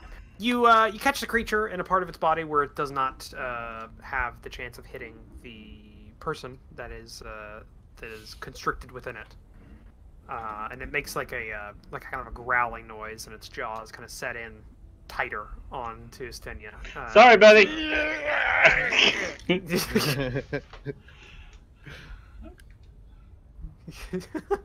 Oopsie. He's angry. He's only angry. You're making this worse. Do better. Do better. Then save yourself. Rivallon. Rivallon, did you want to move, or if you had a bonus action of some sort, did you want to do that? No, I will stay where I am. Okay. So we move to Ustinia. I'm angry now. I'm so angry. I'm gonna rage. You are raged. I'm enraged, and I will beat it with my battle axe. I was gonna say, do you Don't bite you have back? to break the grapple? You are grappled, so... But the thing about grappling in 5th edition is it doesn't actually limit your ability to attack with a weapon. It only limits your ability to move. Exactly. That I have no need to move. My target's right in front of me. I have you where I want you! Exactly. So yes, I'm going to attack it with my battle axe. Alright. You hit. Oh. Ooh, you hit. It's getting a +2 on damage. So that's 10. 10. Alright. Nice. It is very bloodied. Ooh. Ooh. It is very bloodied. Well, that's me, because I can't move. All over the place. Alright, Brunham. Okay. When I threw a dagger at it, did the dagger hurt it and then drop, or is the dagger in the creature? The dagger is where it fell out of the creature back in its original position. For future reference, it would also be very hard to retrieve the dagger, require a roll if it was still inside of the creature. Which might count that's for fine. a bonus action. I just want to know where it is. I know. Keeping an eye on my private property. But I do have a dagger still. Well, I mean, You could just hit it. Yes. Yes, I'm just thinking about my bonus action. Like, there seems no reason not to take it, but I'm right in front of it, so I don't know if I don't even think you can get sneak attack anymore because it's only in the beginning. No, I can. Because I have a friend within 5 feet of the creature. That's true. Oh yeah, you are correct. So, sneaking on, bitches. Yeah, okay, in that case. Well, I was thinking, I actually don't know, do you get sneak attack every attack? I was fairly certain you only got it Yes. for a certain number of them, but I may be wrong about that. It's been months since I've played a rogue. I've not read anything that's Well, suggested... go ahead like that. If it turns out one of us is wrong, we'll it doesn't matter. Okay. Well, I'll try. Okay, well... I don't think I it smash matters. once per turn, Roach. Once per turn, that's what it was. Got it. Because I remember, because Felicia could do multiple attacks and shit, and I could only Yeah. Once per turn being, like, each round? Or once per turn, like, so... No. That's the cool part about rogues is it's once per turn, and a turn is a character's turn, and the way it reads, it means it's once per every single person's turn. So if somehow you can get multiple attacks in a round, if I had like an time you attack of attack, opportunity or something.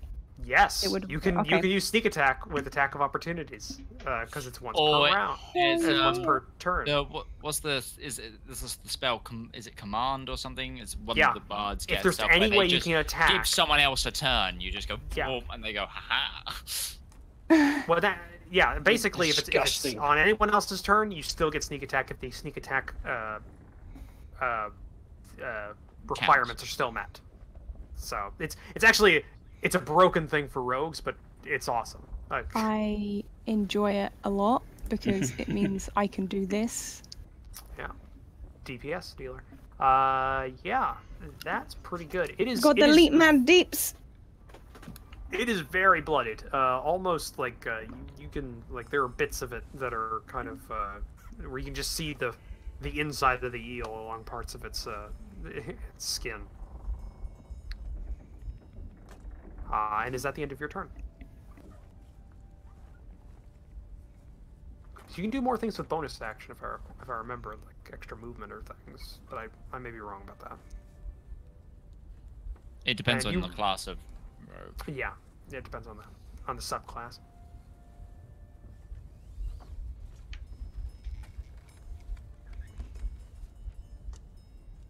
Para? Uh-oh. Uh-oh. I'm going to assume that was the end of her turn. Okay. So what happened was that I actually was muted for the whole time I was Oh. explaining my actions. Oh, I was just going to say I used my bonus action to disengage so that I can go away without an attack of opportunity, just to back up a little bit. Great. No, that was great. That's exactly what you're supposed to be doing with them. Oh yeah. Yeah. I don't know if it necessarily would have gotten an attack of opportunity. No, it would have, yeah, because you were still within 5 feet. I was like, Yeah. I'm relearning the rules. It's been like 4 months since I DM'd or played this game. Okay, and we go to Isaac's turn now, but we are at the halfway point for the game, so we have a thing where we take a 5-minute break or like a few minute break to get food and drink for anybody, or to use our bio break for anybody. I need a bio break, 100%. I need a break. So yeah, we'll go ahead and do that. And be back in like 5-10-ish minutes. Oh.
Okay.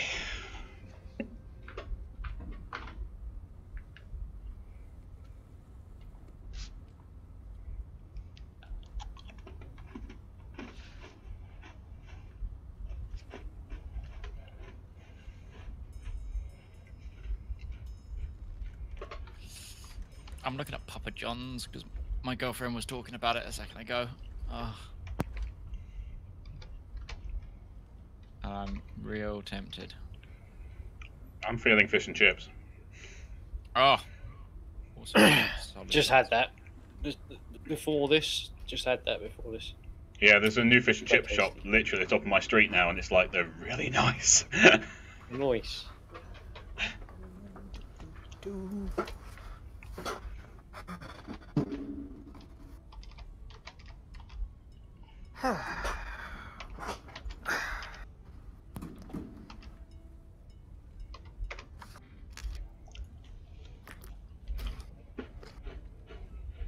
I want a.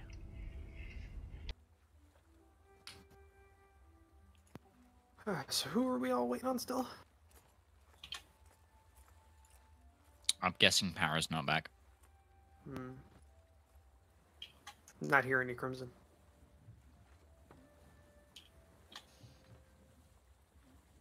Or she's Crimson's just still- muted again. Yeah. I'm here. I only have 2 spells that deal any damage, but I can detect magic, identify things, and fix things. Hey, I Matt. have. Oh wait, you got the I- mend spell? Yep. Oh, that's such a broken spell. It's Welcome such to a the good stream, buddy. spell. I was tempted to pick it up, but I wanted, so I picked up Spare the Dying because I thought we would need it. Never know. I'm basically basically think of my character as a cleric that hurts from a range with magic as well instead of close up. But I also can. Okay, just I'm an overpowered cleric. I am very much a utility extra spells. spellcaster. Yeah. I mean, I haven't used a non-cantrip spell yet. I Also, wasted I mean, you one can of get the mine. double. You can do double as well. Double spell up. It depends on what you chose for your, because you have to choose those. Like Yes, those I know. things that you can do. So what did you choose for yours? Do I have to unveil that to you, Roach? I was just wondering because I am the DM and I am a old hat at sorcery. So I can't you know. actually remember. I think I did pick twinning spells. Twinning is great. Twinning and quickened were the 2 things that I picked as Cosmo. Quickened was good, but I can't remember the other one because I thought there would be there was one that I took that really goes with healing magic because it's like a multiplier one. I think. I mean, twinning's really great because if it targets a single creature, you can double it up. So like healing magic, you can get 2 heals out of a single heal spell. Kind of broken, but awesome. Yeah, especially with my type of sorcerer, it's gonna be a little bit just like heal you, kill you, heal you, kill you. And level 3. Oh, there's my wings. So, how are people liking the game so far? Yeah, It's good. Yeah. Yeah.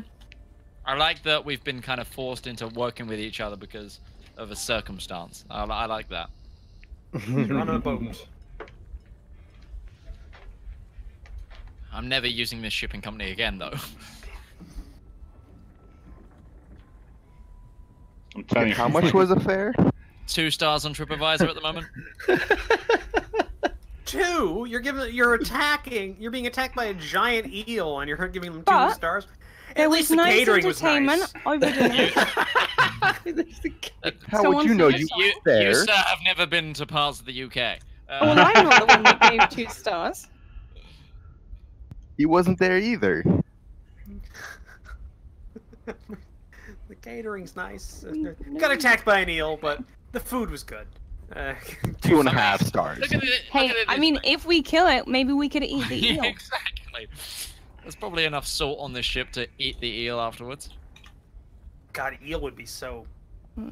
Actually, it's not that bad. Eel is a delicacy in the UK. Not saying that I eat it, but it is. I had Have you it deep seen the? when I Have you was seen in UK cuisine? It's not saying much. when I was in Hong Kong. They deep fried it and it was pretty good.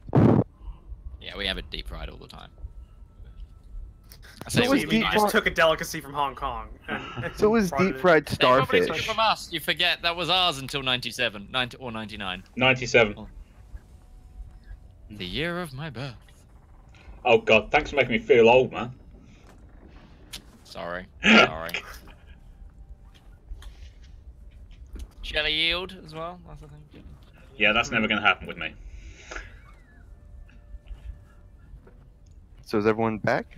I think everyone's so. back. So it was top Isaac's turn. Yes. I am going to make it hear bells again and use my Toll the Dead spell and that make a wisdom saving throw. Save. Yeah. Yeah, that 21 means nothing. Yes, it does. It passes a wisdom save. 15. Does it? Oh, fuck. Okay. It doesn't give a crap about your bells. That's upsetting. Well, okay. Does it even have ears? How wounded it has some sort of. How wounded does the barbarian look? I don't know. How wounded does the barbarian look? Not very. Okay, I won't heal him then. I'll just reserve my turn. Well, fine if you don't want the heals. He's painful scratch. Very painful. Yeah. You grappled me. Have you actually even got around to biting me yet? Well, oh shit! I completely forgot. Yeah, there was no damage. You're next though. You are next. Oh, give me a So second. then you get to bite me. I never did the damage thing. You took 9 damage from that. You took 9 damage from the attack. You're grappled and you took 9 damage. Okay, well I'm a little bit bruised up, I suppose. Okay, because I know Thank you there's... for reminding me. Okay, I will therefore heal him then if he looks a little bit damaged. And as a bonus action, I'm going to cast Healing Word at first level. I probably You would have get figured 4 that out heals. earlier, but I use the red bar for my health on all my creatures, so I didn't know what the green bar meant for you. Like I use red for health instead of green. So I just saw the green bar. I thought that was something else. I didn't know what that meant. I just like having it in the middle. It's like in the middle is that, and then on the right is my armor class as current because I've got the shield up. Yeah. Okay. So now it's its turn. It's the monster's turn. So you are grappled. So instead of making another attack, it is going to use the gnaw action.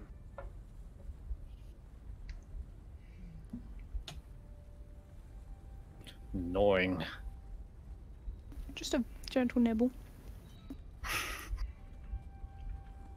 I'm already grappled by a wet anaconda, and they're talking about gnawing and nibbling. This couldn't get any worse, given that I just literally came out of a campaign with a snake sex dungeon. Those attack rolls mean nothing. It You're not wearing any leathers, so it's fine. Hold on a second. Okay, I forgot to unpause my audio recording for the separate audio. So I'm just going to quickly sum up what happened. You've missed 1 turn of combat where I completely fluffed an attack. We also realized that the anaconda thing hadn't rolled its damage onto the barbarian. So the barbarian took damage, and then I healed him.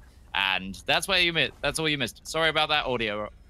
Yeah. It's also now the eel's turn, which it's used the gnaw action. Ignore those attack values because it doesn't actually roll to attack. It automatically hits. Okay. You must make a con saving throw. Okay. Good thing you're not at disadvantage, because if you read the effects of that, Yeah, it was pretty bad. That's permanent, by the way. Oh God. That's permanent charisma loss. If that. Holy if that shit. hits. Oh my God! Really? That is a stat that I can happily lose. The bard immediately gets on the other side of the ship and gets it. I'm the sorcerer. That's my spellcasting modifier. Yeah, charisma. If you haven't noticed, this isn't a standard monster manual from This isn't from the 5e monster manual. This is a different monster. This is Volo's guide, isn't it? No. Oh. This is a book that I picked up. I spent money on this shit for you guys. 5th edition foes. Thank you, God. 5th edition foes. 270 something creatures from 1st and 2nd edition D&D ported over to 5th edition. Oh, nice. Hold on. Goodness. Quickly. I mean, just quickly. Ah, my religion check failed. I can't thank God. Sorry, Raj. No, you get advantage. Okay. Come on. To be fair, with my lineage, I probably should get advantage on religion check. Well, that's the end of its turn, because it can only do one of either or. And unfortunately, you made a Constitution saving throw because you're the barbarian, so you're probably the worst person to do this to. If he got the bard or the sorcerer, that would have been awesome. Awesome for me, bad for you. I see Isaac's losing his religion as well. Losing that religion. It's become a bit of a meme. I mean, that's me in the corner, and Yeah. that's me in the spotlight. But no, I mean, in Ben's campaign, my cleric character is infamous for failing basically every religion check. Good. Please don't give me that plague. Alright, but that's the end of its turn. It's now Arwen's turn. Come on, Arwen, kill it.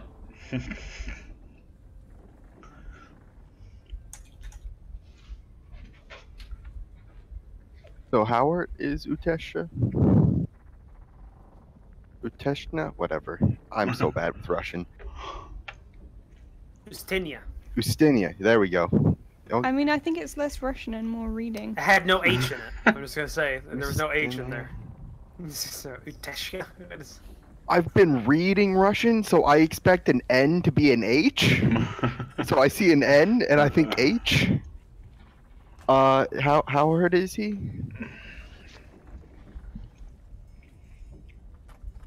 That was a question for you, Atari. Sorry, what was that? How hurt are you? What? How hurt are you? Oh, how hurt am I? Sorry, it's just you like the mic. It was not very. A little bit bruised, not very much so. Just How finished much it. owl? Much owl? Little owl? What? Alright, well then I'll just shoot it with my bow. Alright. That's your short sword. Ha! Everything's short. Throws it.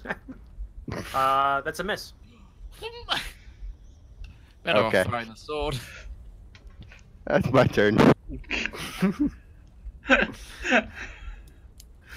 Everything I own is Rivallon. short, okay? Yes, I'm firing. I'm guessing hit. Yep. Yes. 9. I'm not the dedicated Roll a, long-range DPS. Roll a d20.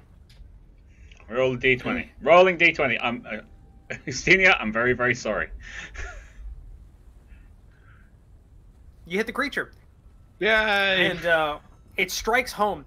Justinia kind of like wriggles away from for a second, and the head comes with it, just in the right position for the arrow to slot right into the eye of the creature facing you. And Justinia, you feel the creature just go slack on you, and its jaws not really relax, but they're not pushing down anymore. And it seems to Get this disgusting snake fish off me. Is it dead? Snakefish sounds like the English translation to the German word they would put to an eel. Is it dead? Yes. Yay! Yes, you, Are we out of combat? It's dead. It ceases to exist. It has passed into the next life. It has become. yes, you are not. out of combat. Can I go get my arrows? Yeah, can I go get my dagger? Can I go get my arrows? Sure, you can pick up your dagger. There's nothing, it's, it's a metal bit. You're not gonna lose it. How many arrows did you fire? 2? 2? Roll 2 d20s. If you get anything below a 10, it's broken. The same for me You then. got 2 arrows back. Yeah, Alright, same for you. that's Is 3. this where it came from? Yeah, it's around there. It's around there. That came from. We should probably continue upstairs. There was still commotion going on. Can I just ask how you can see that thing if you're blind? There you I'm just gonna Done. ignore the halfling. go. Can I do maybe an investigation check or something to see what's? Or is it obvious? Is it apparent that the eel like threw itself through the ship? I mean, how did it get in here? Oh, it's pretty apparent. There's broken wood on the side of the ship, and and like on the inside, on the interiors. It's obviously busted through the edge of the ship into the hold that you're in. So it's pretty obvious. Yeah, This one got in through that hole that it made. This one, he says.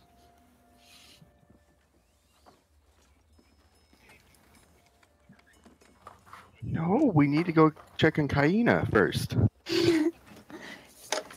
It's Kana, no? I don't Right. know. Kaina! I'm so bad with names, man. That's not gonna help you.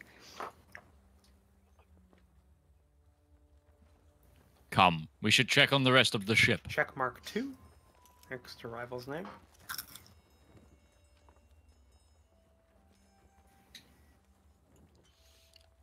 Once the group has gathered at the foot of the stairs, I am going to progress upstairs. All right. Wait, the other people didn't actually like rouse at all when we when No, you we knocked should go knock on their door. Like I no, thought you knocked on everyone's door, but these people ignored it. Yeah, they did.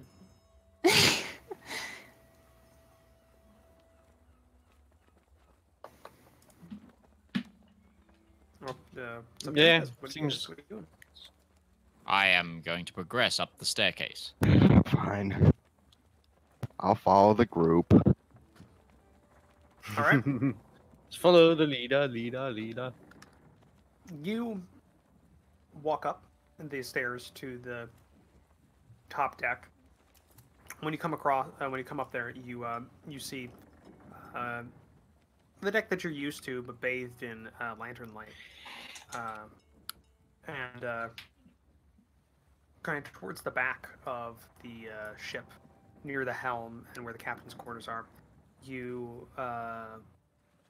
see 3 individuals in kind of the darkness, standing over what seem to be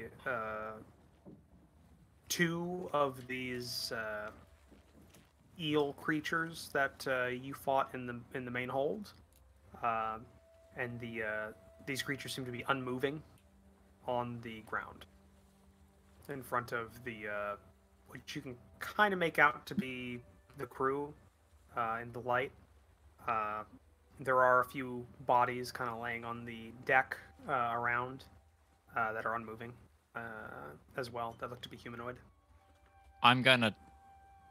are any of the dead bodies noticeably the crew? Or members of the crew? All of them. Like, you see one tabaxi and a couple of dwarves on the... Oh, so the front. things that are standing aren't the crew. Oh no, the things that are standing are the crew as well. Like, you see 3 crew members Yeah. standing above the bodies of 2 of the eels, and then the rest of the bodies on Okay, the... okay. That's what I meant. I want to go and check the bodies of the downed crew. I want to see if I can help them. Alright. Well, you come across to a few of them, and they seem to be pretty dead. They've got these large bites and almost acidy like wounds on them.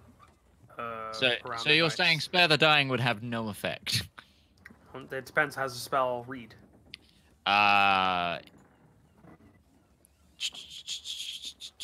It's you touch a living creature that has 0 hit points, the creature becomes stable. This These guys spell are has- dead. Okay, dead. Are there any wounded ones?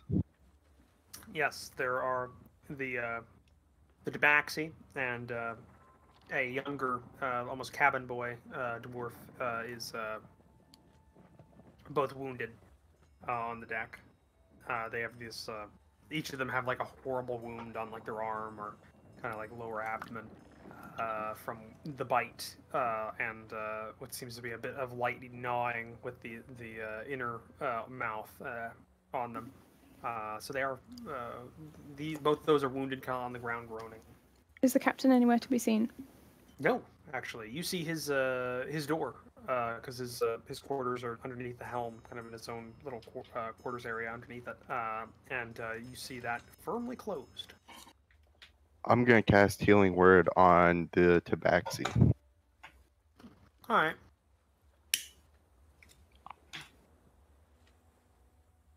I mean, I was just gonna use medicine on them, and try and like patch up their wounds. Aren't you special? You cast a spell, R1, and it kind of mends the flesh a little bit. It's probably gonna scar up quite a bit. He's got like a big wound on like his upper shoulder area, but he thanks you and kind of like gets himself kind of in a sitting position and rests against the edge of the deck, kind of holding onto his arm, kind of breathing hard. Yeah, and what were you wanting to do, Isaac? I was just gonna sort of try and tend to them without using magic if I can, but if that's to no avail, I'll use some magic as well. Okay. You'd need to roll Medicine. medicine. Yeah.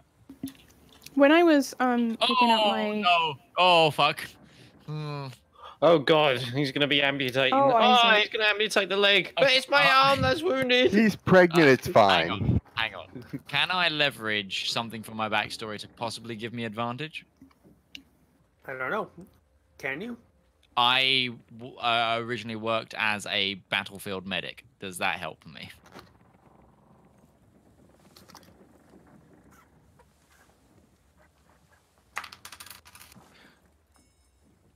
Yes.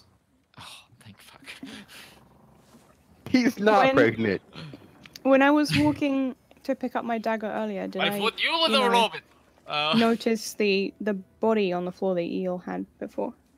Yes, you did. Was that- looked to be a crew Just a- member? Huh? It looked to be a crew member of Okay. the ship. Distinctively in a red shirt.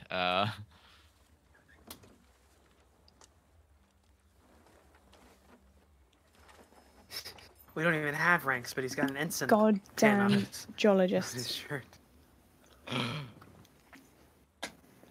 Okay, so I'm going to be working to patch up the. With the 13, you stop the bleeding and you've kind of set the leg well enough. You've kind of wrapped it. It'll heal. Okay. I'm not sure I want to use all my healing in case we get in another fight. Is the thing? Is my meta? Okay. It's only an NPC. Why should I? I will further help him out by using cure wounds on. He's on barely a real person. Only reason I did it was so when I'm at the tavern performing, they might just pass a little more gold because I healed them a little bit. Okay, you heal that up. It stitches up the wound. Kind of you can see the skin kind of kneading back together. It's gonna be a scar. It'll be less of a scar than the backs you'll have. But it looks like it'll heal up pretty nicely. It's just gonna have to be kind of set and bandaged for a while. It was a pretty bad wound. Yeah. Fair enough. All right, let's go check on the captain. All right. As you walk further along the, was that what everybody else wanted? Is there anything else anybody wanted to do while while that was going on? Maybe ask these people what happened here. Yeah. What did they see? Okay. Okay. Well, the healing things didn't take too long, so you kind of all get to this group of crew members that are still standing at around the same time. And it's three of the dwarves from the crew that are kind of standing around. They've each got kind of like a short sword in their hands. One's got a crossbow at the ready. And they see you come up.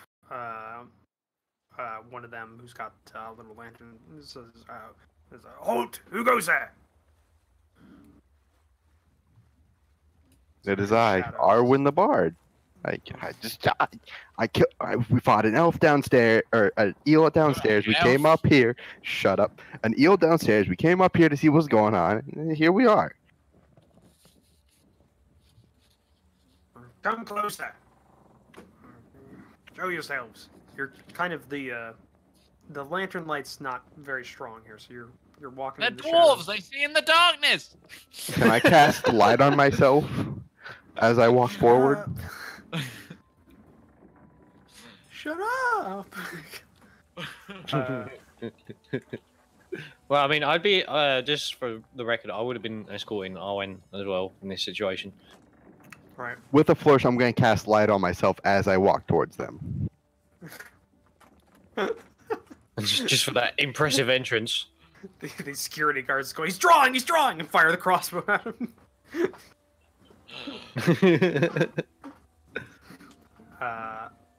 Okay, yeah, you get forward, and they noticeably relax a bit as you as they can see clearly now. Of course, there was one downstairs or below deck.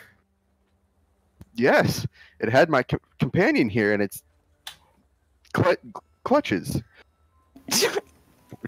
to Ustank. Fucking hell, man. Ustenia. Ustenia. It's a phonetic name. It's Ustenia. You've been traveling with me for Ustenia. so many months. I give you tour, and you don't even know my name. What kind of client are you? Fish. Ustenia. We're gonna point to him and be like, Ustenia. "Oh wait, no, that way." This man near me. Well, I don't know where he is. Ustenia. I am wanting the refund. I be attacked by eel. I am wanting the refund. Are you saying that to the crew people? You actually say that Yeah, to her? yeah. Want the money back. Been attacked by sea monster. Not good. Not good. 2 stars. Da. 2 stars. The food was good. Two Yes. Susta.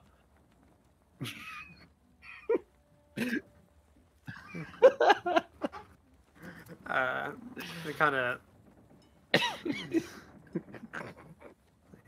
they look around a bit, kind of uncomfortably. You'll have to talk to the captain about that. And he's got his door locked, and he's not letting anyone in. I can unlock this. No problem. No problem. Look at each other.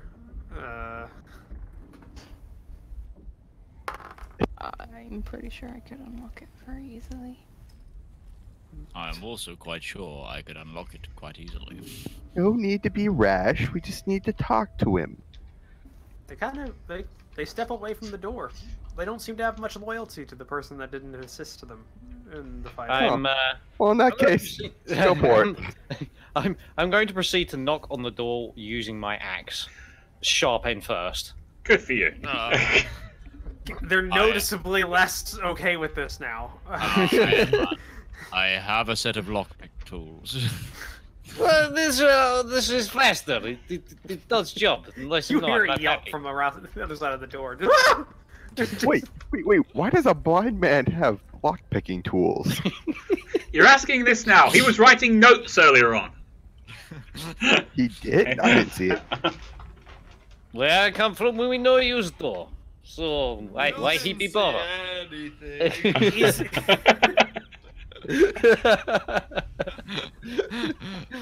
He's flap of hide in hide tent. No, he's only door. All right, I'll step aside and let someone Good flap unlock it. made from family pets. It's nice. At least the captain knows we mean business now. I'm also pretty sure the dwarf has a set. I say to the rest of the group that I don't think he's blind. You might have a point there. So what do we try to find out from the captain real quick? My mind's in other places. About 5'11". Never mind.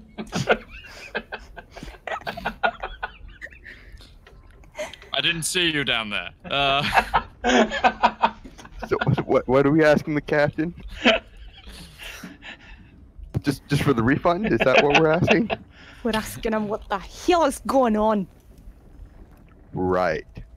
I'm just gonna, using my stage voice, ask through the door for the captain to come out here so we can talk. It's a stage voice. Captain, Can could I you use- not Give it a come 10. out to the deck for us to speak to you? I just love From the the idea that it's just- diaphragm. Theatrical training. The clouds come over.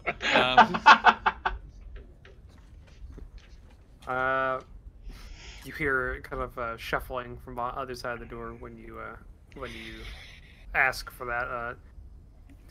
Are all those things dead? Sure. Yeah. We killed one. Your crew killed two. They're all dead.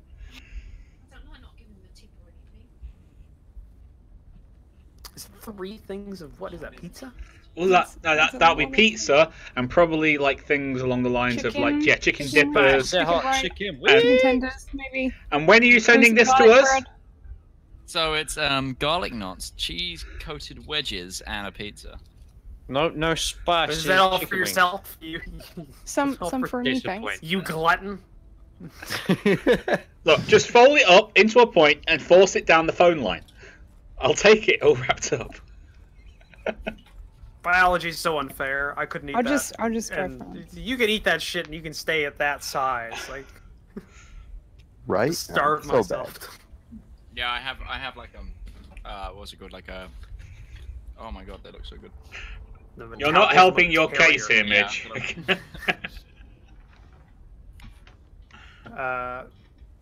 Roll a. What should you roll? I guess just roll a charisma check. Who? Alright, shit. he's the one talking to this guy. You sure you get persuasion advantage wouldn't because work? of the axe that came through the door. Oh, okay. He I'm has this useful, tiny see? voice of a halfling, and he's like, "Oh God, it's got an axe." No, What? I have a fairly deep voice for such a short person. He also knows that It's a baritone voice. the Dustenia has been traveling with this halfling this whole time. And when the axe is about the size of the halfling that came through the door, you're gonna think maybe he's got his barbarian with him. See, I can be It's useful. like a Western remake of The Shining. Here's Owen! Dimitri! Yes, Justinia. They want the refund. You hear some shuffling of like some metal bits from the door, and kind of like it's not as solid as it used to be. It's It's got an axe put through it. Yeah, that first hit by the axe kind of broke its structural integrity, so it's being held Yeah, together that'll by the happen. binds of the door. So it's kind of like as it comes, swings in. You see the captain there, kind of in his night clothes. He's kind of looking around you. I'm glad no one got hurt. That was passengers got hurt. Yeah, That thing Don't- attacked me too. we're happy about that too. Have a nice nap. Well, I pay these men to watch at night. It's their responsibility. What about the big hole in your shit downstairs? There's a hole in my ship. Yes. I would like to know why you took us through the Coral Sea. Well, okay. They have good Papa John's. Wait, what's the Coral Sea? Am I That missing better something? not be Papa John's. It's Papa John's. What's wrong with you? DiGiorno. Not DiGiorno. What am I saying? Why does it say DiGiorno? Domino's. Yeah. No, I'm going to call it for DiGiorno from now on. DiGiorno. Yeah, that cheap homemade oven pizza. What? It's a home baked oven pizza. I've had to eat that way too much. It's really bad. I can't even It's not afford delivery, that. it's DiGiorno. Of course it's I- DiGiorno because it's soggy as shit and it doesn't taste anything like takeout. Anyways, Sorry. Owen, Uh, the Coral Sea thing happened back when we were having dinner, and me and Isaac could overhear the conversations because we were paying attention, and you didn't get a perception check. but what? I mean, what? What's a Okay. perception check? But what's so bad about the Uh, Coral Sea? We had to save money on the margins are low for trade ships working this route. We just save money. We have to. Provisions are expensive, and an extra 2 days is a lot of money on this. How expensive is crew members? Less than you'd think. And people like customers, how expensive are they? More so. Okay, can I kill him? No. No, please. No. Please. Let's Please not murder don't. hobo already. We don't need to murder hobo this campaign so soon. He might be a scoundrel, but he hardly deserves death. Okay, Isaac, do we'll this. agree to disagree.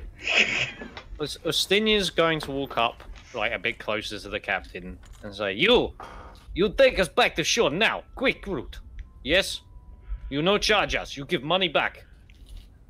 I say we throw him into the sea and let the eels take him on. See, I like that Why not idea. Do that one. Why don't we not do that one? We're already on the quick route. That's how this all happened. Unfortunately, I think Yes, it would but do money us back, worse yes? to try and to escape the coral as is. However, I would like to propose that the captain, as well as the crew that remain, get to work plugging the hole downstairs while we keep watch for the rest of the journey. Sure, that sounds great. Okay. And I'll And give then- you your money back. And Good. then, once we've gotten to shore, we will hand the captain over to the proper authorities.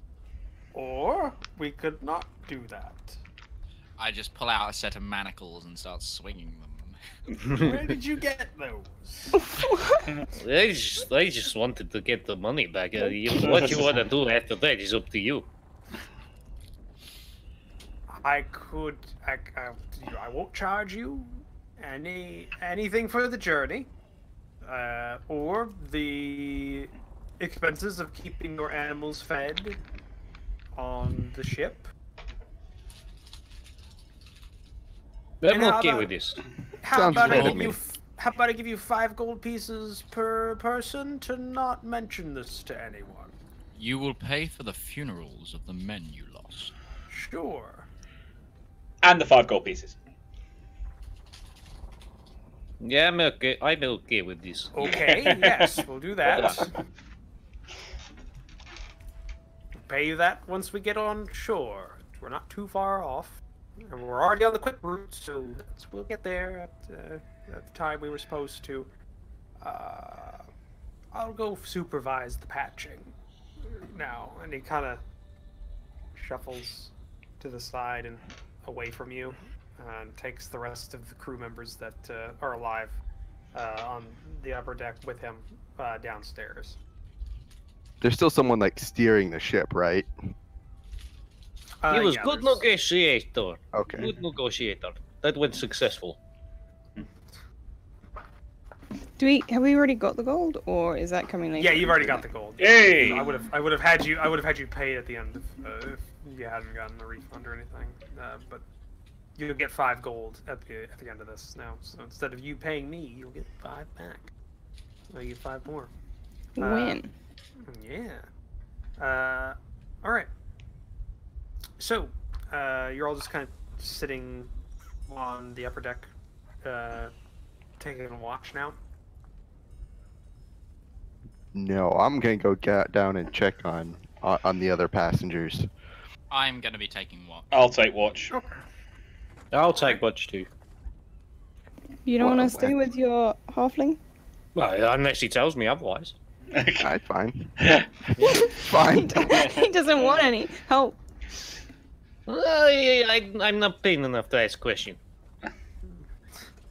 I take watch. I will go below deck just to grab my things that I don't ever leave anywhere alone, and then come back up and watch. All right. Like just grab my bag. Okay. So you all, well, I mean, Arwen, you get down below deck, And kind of the bustle of activity starting to happen. A couple of the crew that were asleep on the lowest deck are now waking up and bringing up. Captain's supervising some. They've got spare timbers and stuff in the hold to repair things like this, and they're starting to get the hole plugged and disposed of the eel by putting it in the galley. It looks like it is going to be used as some sort of food. And It's not one. yeah. Kana and what was his name? Kana and Grinham is You don't they've even know woken. your own names. Well, it's a dwarfish name and it's hard to pronounce. It's G. How is it spelled? Gimunn. Okay. Gimunn. So they're both awake and kind of. There's a couple of the crew were talking to them, telling them what happened, etc. When you get down there. All right, then I'm gonna just grab the rest of my stuff and go back up top and start writing down what happened, so I can turn it into a ballad later. All right, with you killing the creature. No. No, just me as the leader of the group.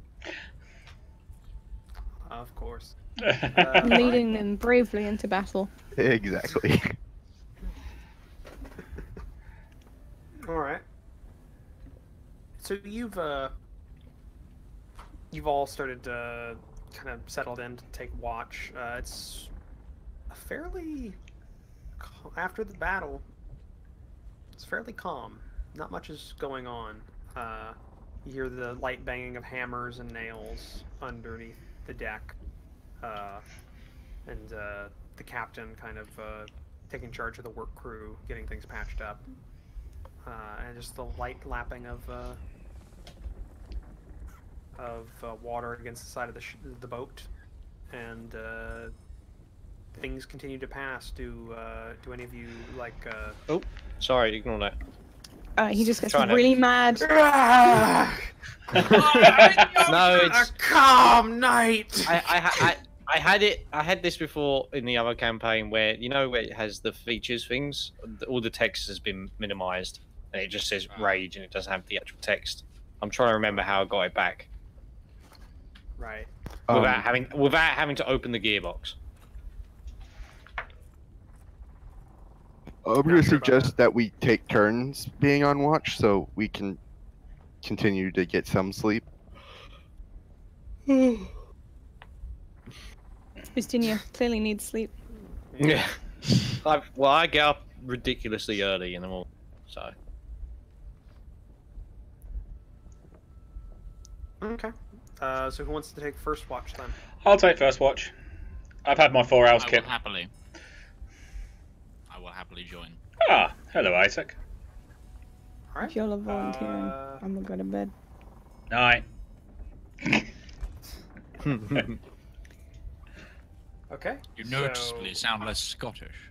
I was doing a stage direction more than an actual dialogue, but if you really want the dialogue, if y'all are volunteering, I think I will catch my sleep.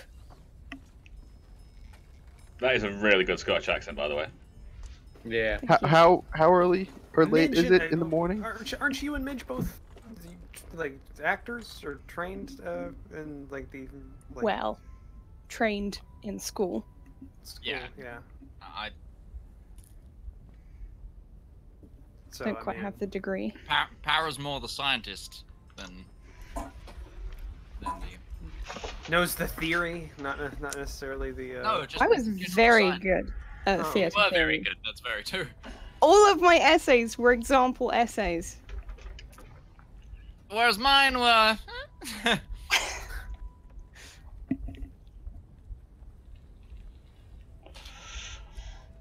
All right. So how many watches So- do we need? Well, it's about mid. It's a couple hours in the night. Let's say 3 watches. So the first one will be Isaac and Rivallon. Who wants to take second watch? I'll take second watch. I'll stay with him. Okay. I've already done my meditation for the night. Yes, you have. Who wants to take their watch? Well, as the leader of this group, I feel like it's my duty to take one of the watches. If no one wakes me up, I am just gonna sleep and not offer. At that point, I will run him so that Arwen doesn't start singing. Why does that negate it? Do you think he's scared of me? Singing. I won't be around to hear it. Okay, so I'm gonna need each watch to take to nominate one person to roll a perception check. I don't trust myself. I wouldn't either. I've got pretty good. You've rolled. The majority of your rolls have been a single digit. So I've got +3 on just perception. saying. I got +4, but you rolled more crits today. Yeah. You're due. Well, You're maybe his luck's due. running out. Due your time. Okay, I'll roll. Go for it. Yes. Oh! Oh, yes. Oh! You go, Isaac. Nat 20. Nice. For a blind guy, you're Very good. extremely good at Nice. singing. Your watch passes without anything happening. Oh, well, waste. All right, Ustinia. What's your perception, buddy? My perception. I see Plus- nothing. Well, it was supposed to be between you and Rivallon, where you would choose based upon your plus to perception as well. Oh, choose. well, mine's +2. All right, it's going for it. Not much better. Yeah. You kind of sit around. Ustinia, you doze off a little bit here and there. It's kind of the rocking of the waves. It gets you. It's like riding horse. Has there ever been? I don't know. Actually, it's probably a very, very small thing not a lot of people have experienced. But you've ever been inside of a semi truck or an 18-wheeler or something like that in the back Yes. seat, in the back Yes. bed of the semi Yes. the semi? You cannot not Why fall is asleep. when it's in the everyone movie. saying I know. yes? It's amazing. Because It's like, amazing. when It's like the back- perfect you're- bed because it rocks with the. As the labourer, movement. I'd be dumped back there because there's no seatbelt, so they'd have to dump me on the bed, and I'd just be like, "Yeah, I'm just gonna have a snooze, so we'll get back to the yard, whatever." Yeah. Yeah, it's like as soon as you hit the bed, you're Yeah. done. Like, it's perfect. And it doesn't The even. downside is when you wake up and your boots have been zip tied with daisy chains of zip ties all the way up the roof of this fucking lorry, and they've taken your knife, so you can't even cut yourself free. So you have to unlace your entire boot because they put zip ties all through your laces. Well, I can't say that's an experience I've had. I was out for the count, and they decided to fuck with me. So another one also fell asleep and woke up the next morning, still in the lorry. Hey, say what you True want. story. The back of those trucks are pretty nice. In all honesty, I like Yeah. them. I like them. No, I know that because my dad is a truck driver, and I used to spend summers with him inside of those trucks. Those were things. But yeah, it's kind of like that. You kind of just rock and you just doze off here and there, and you get back up. But nothing happens. It's pretty uneventful. There's a change of crew watch, people taking on the helm, but they keep going. And now for third watch, which is R1 and Bruno. What's your perception? No. No. No. Okay. Nice. You'll have to roll something good eventually. Oh yeah. She did when she. Isaac did? She cut Yeah, I'll something. roll attack. I won't see shit. I'll just, blindly swing my in dagger. the darkness. We just have to you go- point things out. It's You go the rest of the night. Nothing seems to happen. Just kind of in the early morning, sun begins to rise, and a light rain has started to occur as the sun comes up. Just a light sprinkle coming down from the north. Though you are very close to the shoreline now. You can make surface details of the shore. You're that close. And over the horizon, you can see smoke. What looks to be like chimney smoke, coming from just over the horizon. Yay, we're almost there. We got the full benefits of a full rest. Yes, all of you got the benefits of a full rest from your thing. So if you took any damage, you gained all your HP back, and you gained half of whatever hit dice you've spent. Nobody spent hit dice, and all your spells recharge. I get my rage back. And you get your rage back. You had a nice night. I'm on rage. You had a nice night with light sleep inside of light sleep and some murder. It's just real made you angry. It's like a barbarian's loveliest night, isn't it? Wake up, kill something, go back to sleep. Yeah, this was a good evening. Comrade. Comrade. To be true, Ustenia living dream.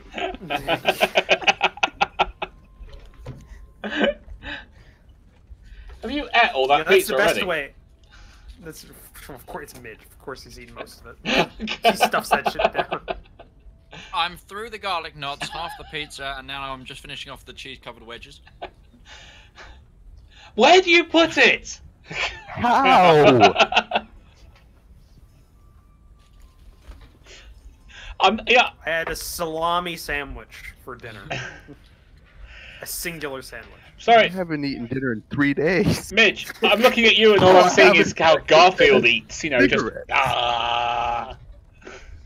What do you mean you haven't eaten dinner in 3 days? Do you need help? Think No, twice. I just You need help. no, I just eat breakfast, smoke all day, maybe have lunch, drink, and then go to sleep. He is a student now. Oh well, there's homework in there somewhere. Jesus. Okay. God.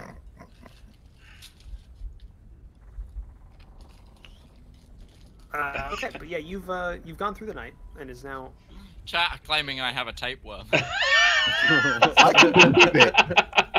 Nah, Chad. He's British. They overcook everything. The tapeworm would never live. Hey! Oh. I take offense. Yeah. I have my steak rare. I have my steak say- rare. Oh, I I want it that. whimpering on the So- plate. Blue steak. Just saying, common British cuisine it's usually cooked far too much. Are you sure you've not just had really Actually, shitty I've cooked never British cuisine? had Yeah, have you come Bad to British our cuisine. here? I am using stereotypes. like the 2 times I've been to Britain, the food was I'm not amazing. ashamed to admit it. Because we could say, American food is just all full of sugar. It You're is. right. Yeah, that's It's not a stereotype. That was just a confirmed fact. Yeah. It's observation. It's like people say it's a stereotype. Like people could say it's a stereotype that Americans all know how in some way to make good barbecue.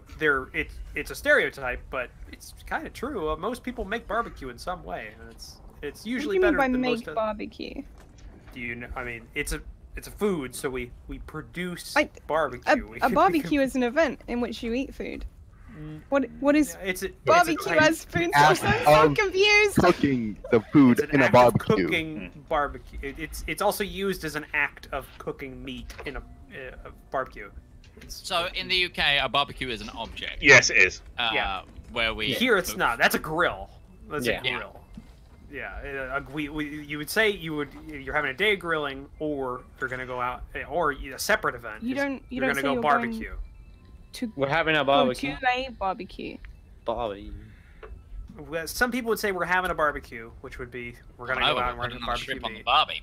Come and say good day. Let's insult everybody. It's great. Mate, I make a mean barbecue. Is all I'm gonna say.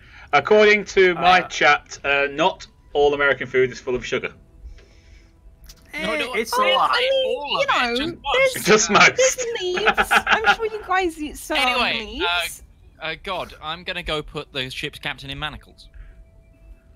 Wait, Why we not? have better you. Wait, no. Is there something you should tell us, Isaac? You know, we were just sleeping and watching. He's getting it on. So you're. Bum bum bum boom. Explain to me. Go over it. What? Explain it in detail. So I am gonna go find the ship's captain, now that we're heading closer to the shore, and I'm gonna lock him in irons. Why? Are you informing any of the crew of your decision, or are you just Or gonna any of us. walk up? Or I'm any just gonna, no, anyone? I am literally gonna walk up to him, lock him in irons. All right, like he's supervising the crew to get the rest of the patch done. They're most of the way up, so it's far above the waterline now. He hears somebody behind him kind of walk up to him, and he kind of like turns, he kind of turns around and goes, "Yeah, what can I help you with?" And think, Come on. Clink. this isn't necessary. We can work it out. We can work it out. If you think you're getting your gold, I cannot be You're- bought, sir. everyone can be bought, sir. What's the price? I'm just gonna then grab like the middle of the manacles and start dragging him up to the top deck. Hey, we can go in. I'm guessing none of the crew gave a shit by the lack I of. just kept working on it. We're not paid enough to think. So and when I get to the top deck, I'm gonna grab some rope from the side of the ship and then just tie the manacles to the mast of the ship until we get to the land. Oh, okay. I'm gonna go up to Isaac and knock on his knee and be like, I pick him up in the palm of my hand.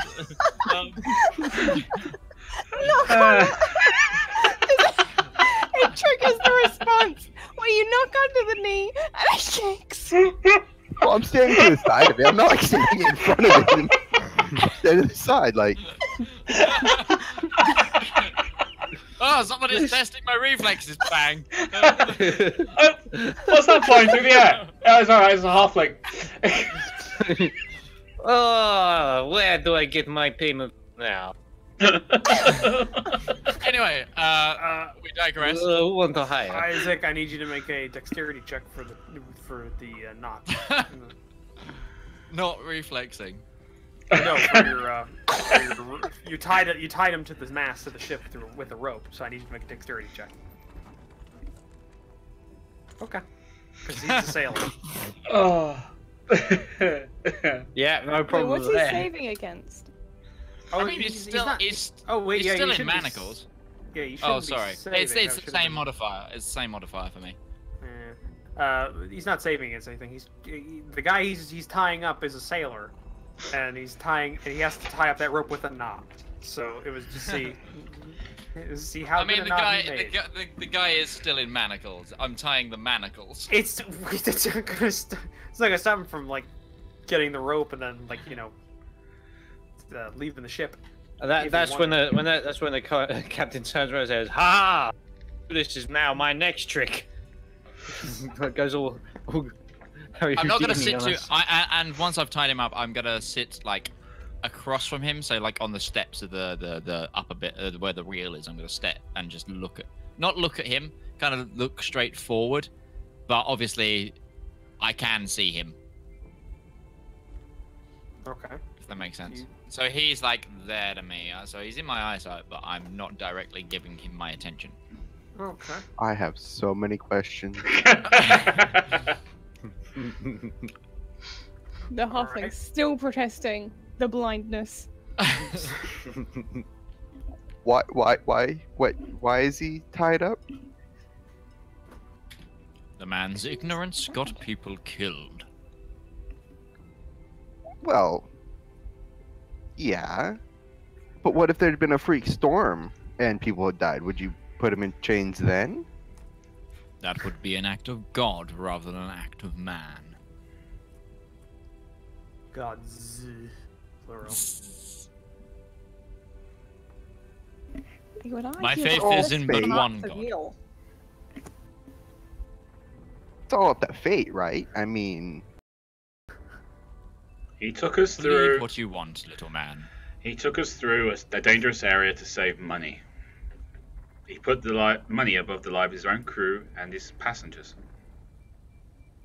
Why didn't you just say That's it not like exactly that? true. You're in a walled-off section of the ship, away from everything else. It's you weren't in any real danger. So I'm Passengers. guessing we're not getting our gold from him.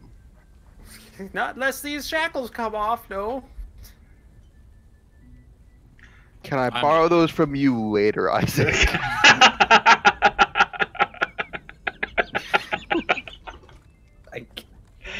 Trust I the. have a second pair. All right, we're even. We're good. Are they iron or leather? Oh God! Actually, the second pair are for feet. Oh my. It's fine. Are they I was fur going lined? through a phase.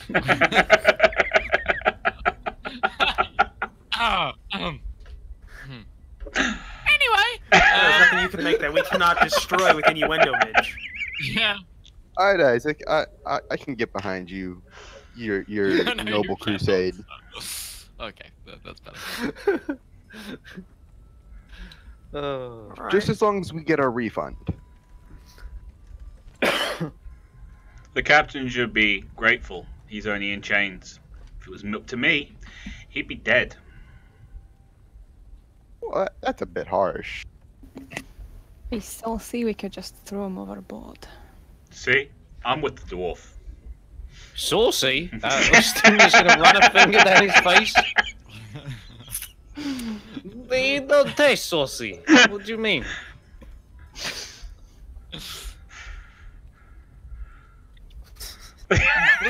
Soft and sweet.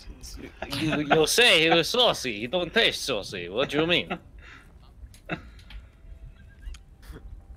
I'm just gonna start mumbling a prayer to myself.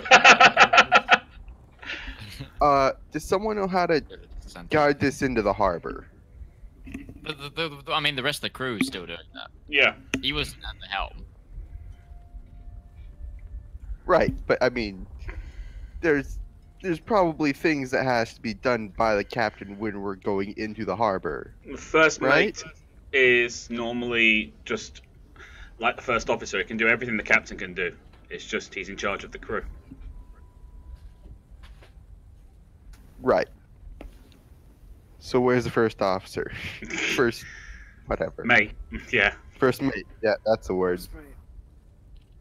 You kind of haven't been keeping this conversation secret. You're just on. No, yeah, I'm asking. Like, I'm You're on the asking the deck. captain. The captain's just stopped talking at this point. He's just kind of sitting down there, kind of. He's got his hands tied. But you haven't been keeping it quiet. So a couple of the crew members who were on deck just kind of look. That would be. Hold on. That would be. Let me look at my notes. Where can we find? Let me look at my notes.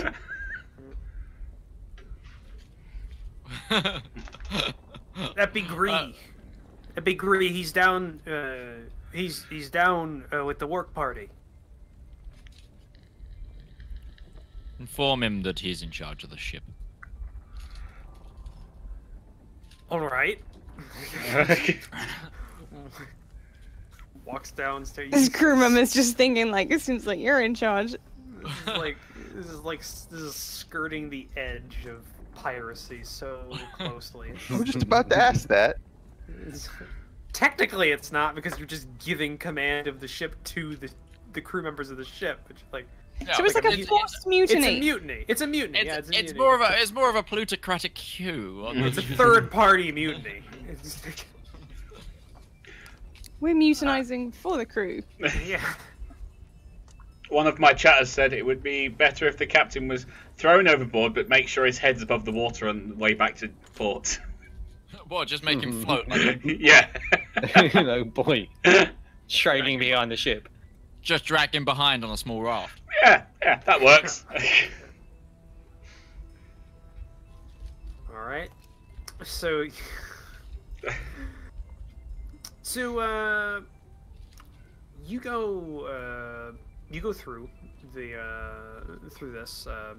Grail is Gree is informed and takes command of the ship. Begins guiding you into harbor.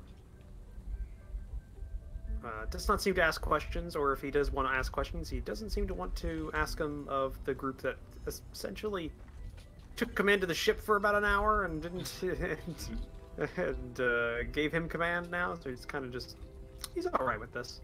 He's all right with this. But he begins guiding the ship in through the harbor. Like I said, it's early morning and a light rain is falling as you come into the site of the town. And the town of Fall Harbor is a mid-sized town with a harbor inside of what looks to be an inner wall of the city.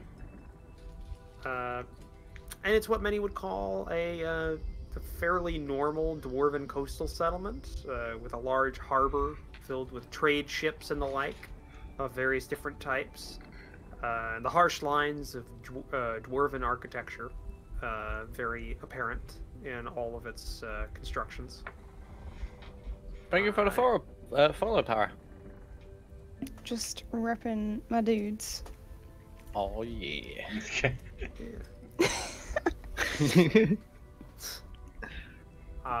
And if you guys want to get a little better idea of what Fall Harbor looks like, turn to page 365 of your textbooks. you should see inside of your journals tab a handout now. Ah! Oh, that's very pretty. Oh wow! Oh, that's a really nice map. Ooh. Oh, that's a nice one, Roach. Ooh. Thank you. I didn't Be make proud it of that one. that was the Oh. generator made that. So thank you for No, making me feel like my normal maps are really shit. Well, no, it's just the color scale and stuff. I'm a fan of the aesthetic. Yeah, the way that it's kind of sectioned off. Mm-hmm. I like that. That's Fall Harbor. You're coming into the Central Harbor now, and as you get closer and the ship's kind of brought in, the crew go about their work. You know, they start calling out to the men on the dock, start casting lines to them and bringing the ship actually into its little section, and you begin hearing the telltale signs of merchants and the like on just off of the dock, like off of the actual dock bits, and actually in the on land selling and hawking their wares. Many, calling out fresh fish or goods that have been just brought into the city. And the gangplank is put down, and things are begun to be offloaded from the ship, with the first mate taking on the responsibilities right now, kind of not looking at the captain throughout this this whole process. And the captain's looking very angry and kind of angry and sullen at the same time. That's his current predicament. I'm gonna untie the captain and start dragging him down the what do we call the exit ramp of the ship onto the dock. Yes. Yeah. Okay. Isn't it gangway the thing that comes down off the ship? Gangway, yeah. Gangway. Well, I've always heard it gangplank, but maybe that's like a difference. I Maybe that's think that might be an difference. American thing. It might be an American thing and a British thing, and Yeah. I thought gangplank was when it didn't connect to anything and they had to jump off. We just it's just a plank. Yeah, fair. Anyway, You have to walk that plank, my hearties. Yeah. Okay. So you bring them down onto the docks. What is everybody else doing now that you're kind of? Is there in the anything like we literally just walk off the ship and like that's it? Like there's nothing.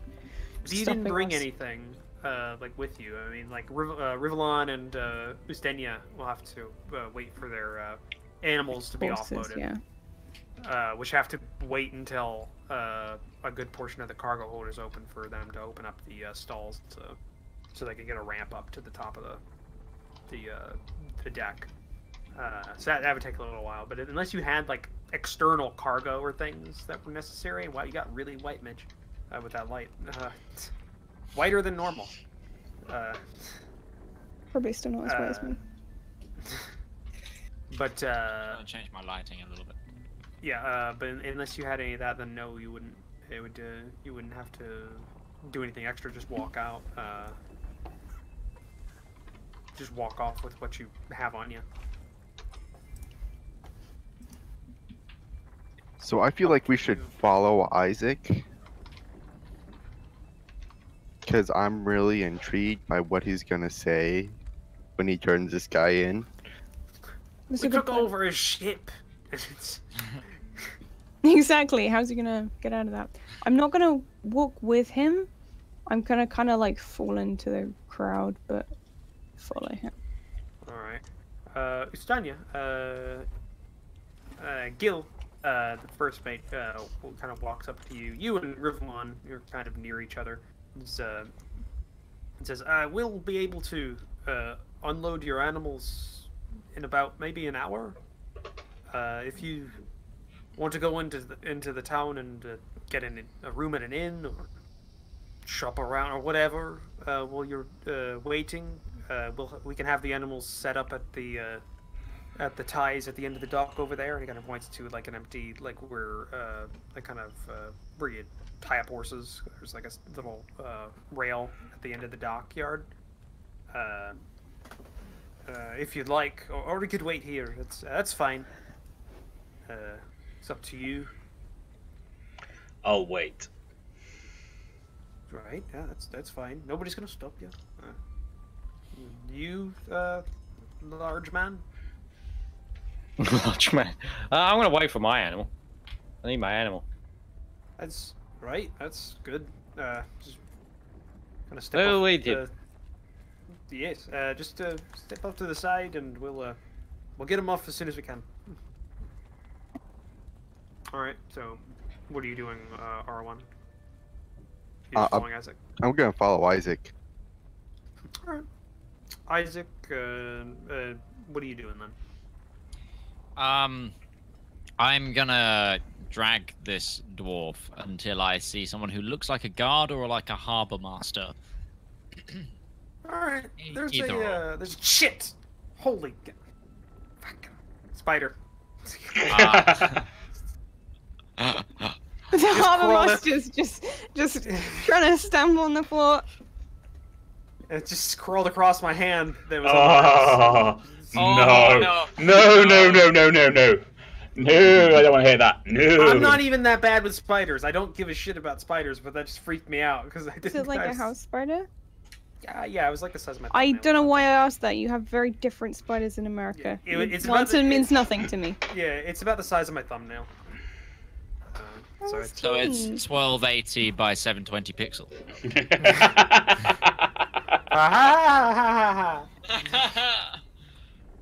You want? I can give you fucking. What is this? It's. No, it's fine. You really don't have to. It's about 1 centimeter by let's about 1 centimeter by 1.5 centimeter. Because is that easier? No, don't care.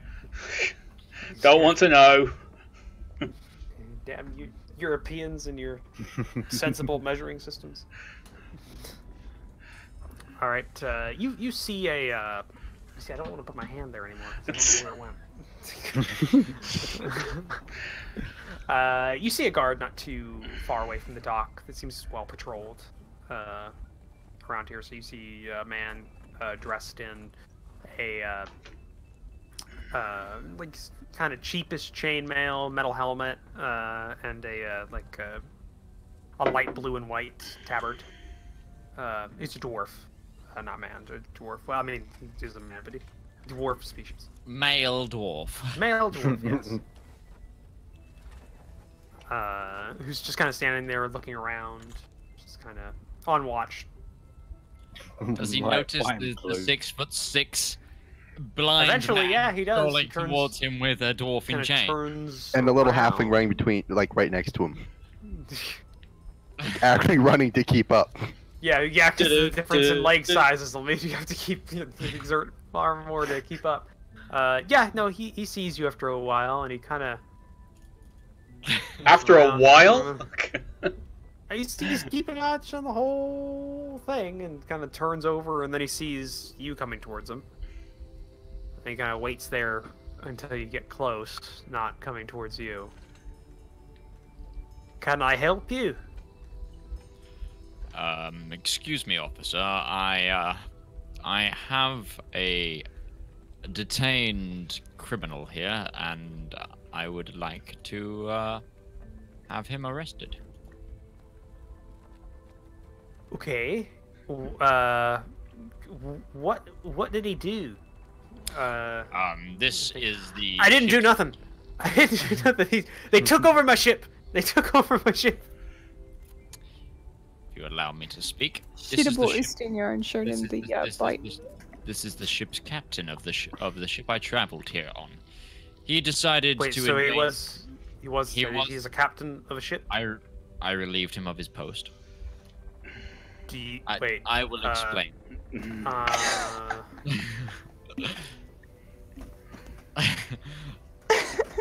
You know what? It's been a slow day. Go ahead. This is the captain of the ship I was on as I traveled here. What's the Sorry, ship's name? Crosswing. Wait, do we? Yeah, I told you. It's the crosswing. Yeah, it's the crosswing. It's down the dock just there. It's currently being unloaded by the ship's first mate. The gentleman in question decided to divert from the prearranged route and put the lives of him and his crew and us in danger without forewarning. A couple of people died while we were attacked on the I think it's called the Coral Sea. Well, Here- yeah, you would be attacked there. That's, and he openly said to us that he full well knew the risks, but reluctantly didn't inform anyone, including his crew. Here is a written version of this information, and here is my paperwork as an inquisitor for Paylor. You will notice that this gives me the right to have publicly arrested this man and then handed him over to yourself. Right. When the cop just doesn't care.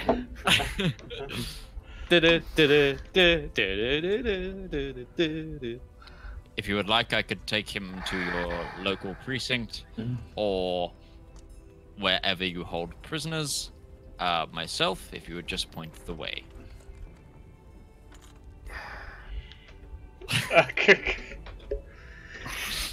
Give in, dwarf. Give in. Do you want any sort of role with this? Are your documents authentic? Wow, Yes. that dwarf just went from being Scottish to American. That was me. That's because it was me. There was also a little Canadian in there. Oh, yeah. That was such a little. Yeah. Hey, documents authentic, eh? Eh? So if they're authentic, make a charisma check. Just flat charisma. Flat charisma. Okay. Was there something you wanted to roll? No, I Like- just want to. I was just curious because there's obviously other versions of stuff, but yeah, I got 10.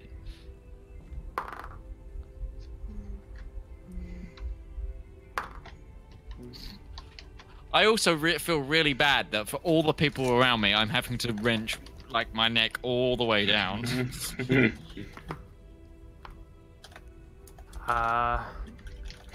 Okay. I'll take him. Just give me the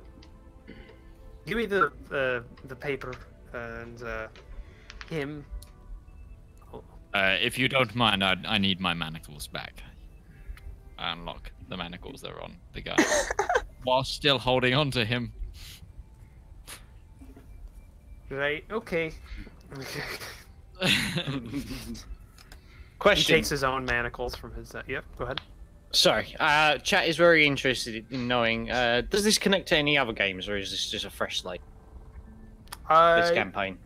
Oh, this campaign. Well, the campaign is its own campaign, but the world. If they're asking about the world, this is I've used this setting before. Yeah, Sleeping Giants was the me, Midge, Ben.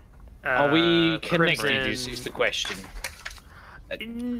No, this takes place in the similar time. They didn't game long enough for it to really matter too much. Unfortunately, that series didn't take off. Hence why, like if you looked on my YouTube and stuff, I've called this Sleeping Giants Reborn, because hopefully we'll actually get to see the world this time. Yeah, that would be nice. I did make a world map. That was also set in the land of Teutonia, which, if you listened carefully, that is where our boat set sailed from. Yes, it did. From Doveport. Yes. World building. So he takes some manacles from his belt and latches the dwarf onto with his own manacles. He goes, "Great. Okay, I'll take him from here. Why don't you just go and I'm sure we'll be able to find you if we need to." Looking up. What is your name? If somehow there was another one of you in the city. You may refer to me as Isaac. Right. Okay. We'll if we need you, we'll find you.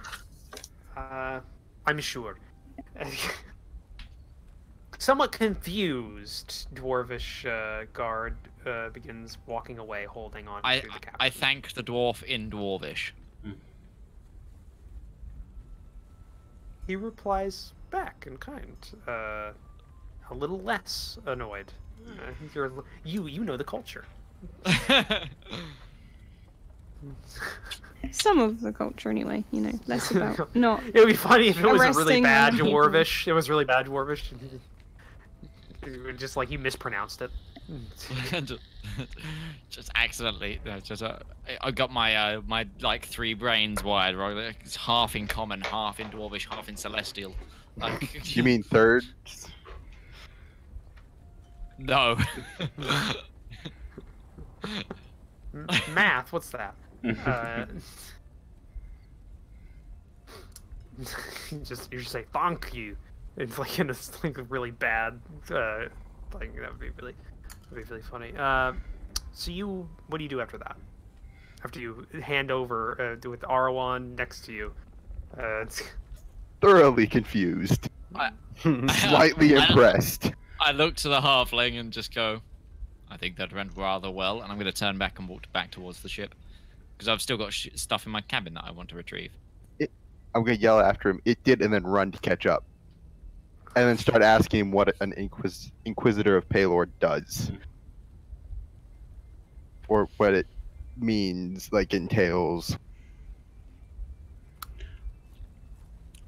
Do you actually need me to explain that, or is this just going This off is into just- this this is we just- switch of? This is just, Okay. yeah. all right. So you begin your journey back to the ship, and as you're walking through this dock, it's even with the rain, pretty bustling.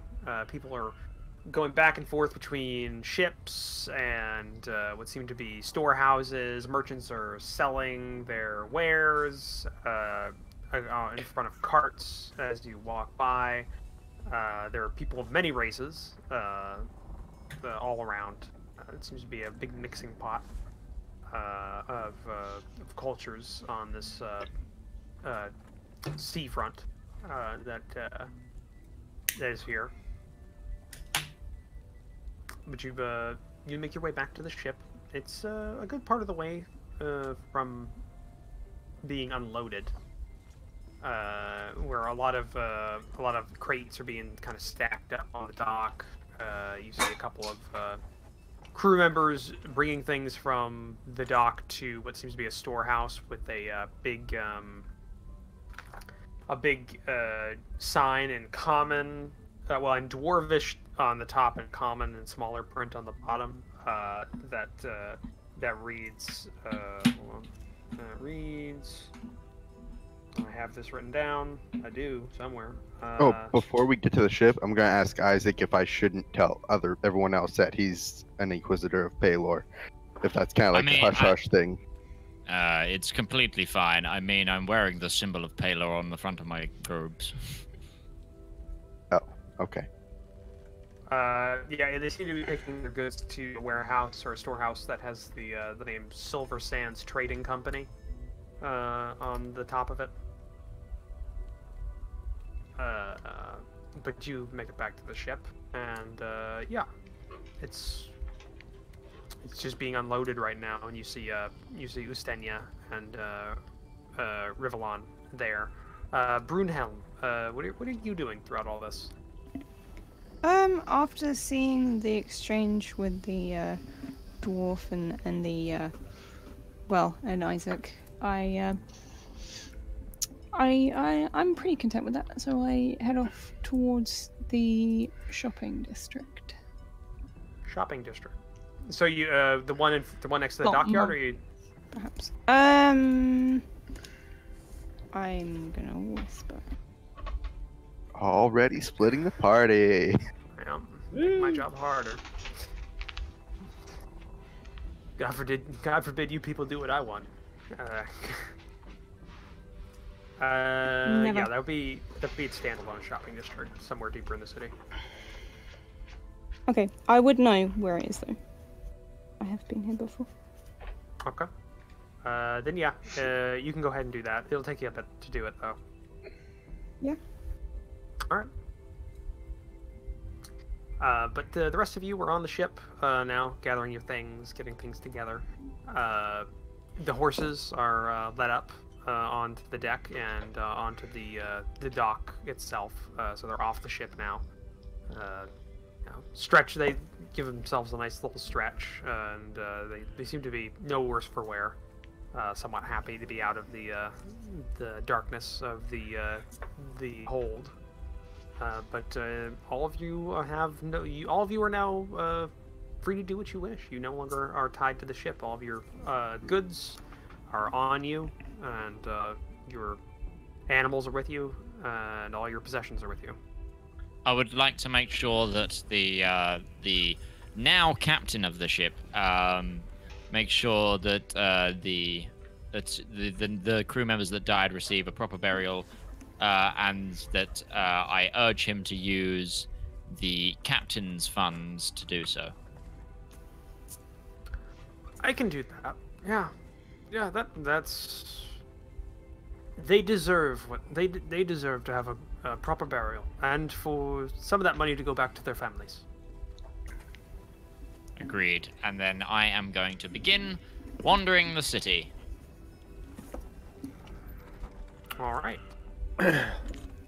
So, boss, what you do now? Where we go? I think we should find this tavern they were talking about. Good ale. As long as I have a place for horse, I'm okay. I'm sure they'll have a place for yours. No, make I'm a not little city coin. person. I sleep on the stars. Yes. Make You a little know better than coin, me. get a little food, have a little fun. I know about the fun. He means fun, not killing something. The elf says as she walks past. He? She? I can't. Hey. Doesn't matter.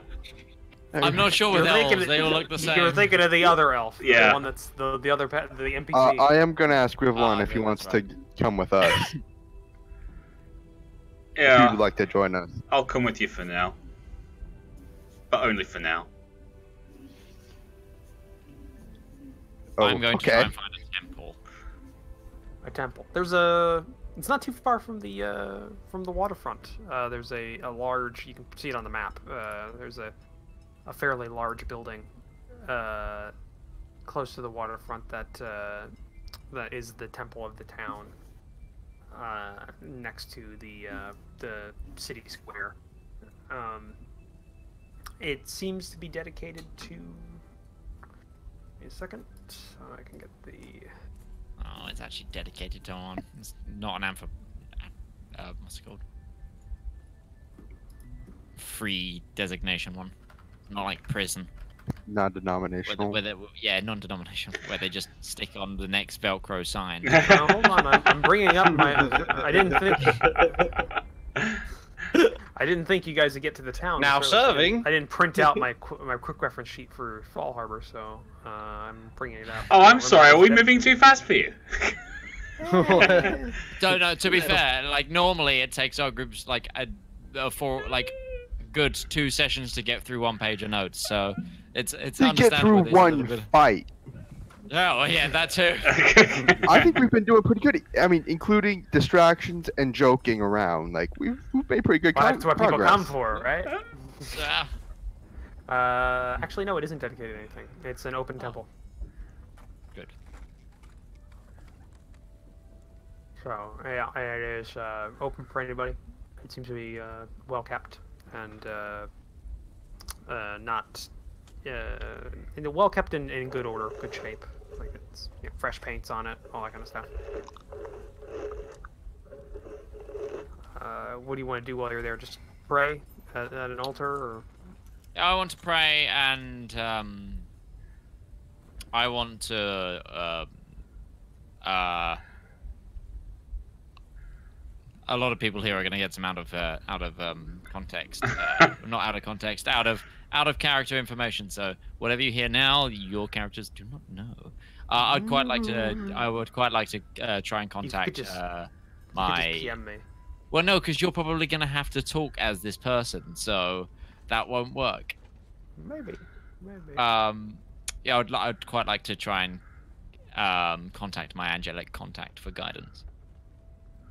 Right. Where did you write down your angelic contact? It's on your character sheet, isn't it? Yes, it's my aunt. Hey, Auntie McPhee. How you doing? Her name is Haziel.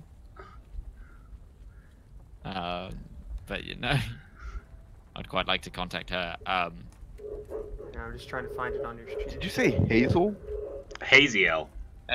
It's Haziel. Oh, okay. Aunt yes. Hazel. You Oh my- Philistine. Oh, everyone's gone. Oh, Everyone's gone from Roll20. Oh no, everyone's gone. I'm reloading it. To see. If Don't it's, abandon me. I'm in a strange city. Oh, it's oh. it's back. Go back. Well, that's Everyone just That fell was into the void. weird. Ooh, into the abyss. that's never happened before. But all of my Wi-Fi cameras- was already here though. We're back. Oh, I haven't got getting any cameras more back. cameras. There we are. Oh, now I am. They're slowly coming back. Okay. Yeah. I think I gave you the information about her anyway. Or, Yeah, no, I was just trying to find your actual. I gave you the page number as well for the quick ref for the DM note on the. Okay, what are you trying to ask her? Just for general guidance in terms of what her current feelings towards the people that I traveled with, and also if where I should look to do my next good. Make a religion check. Okay. Watch me fail a religion check. Where is it? Why can't I see it? Well, Fourth from the bottom. There we are.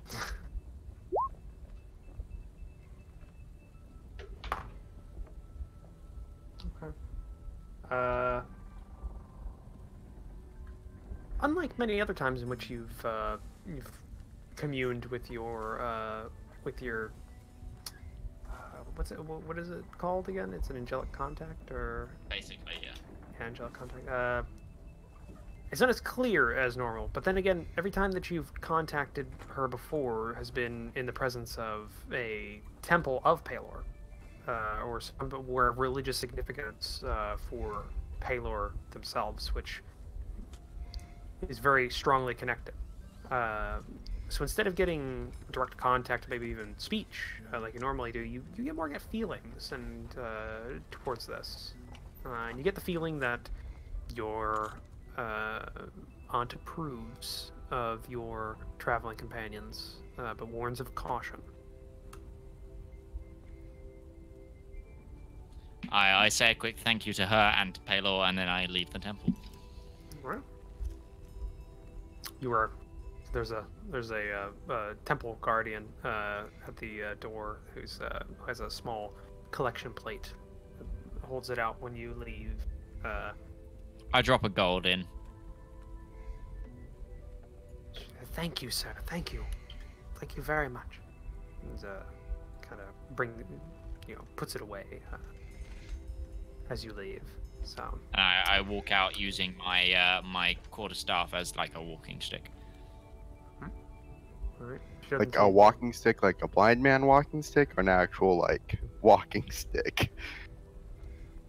A walking stick. Doesn't answer the question, but okay.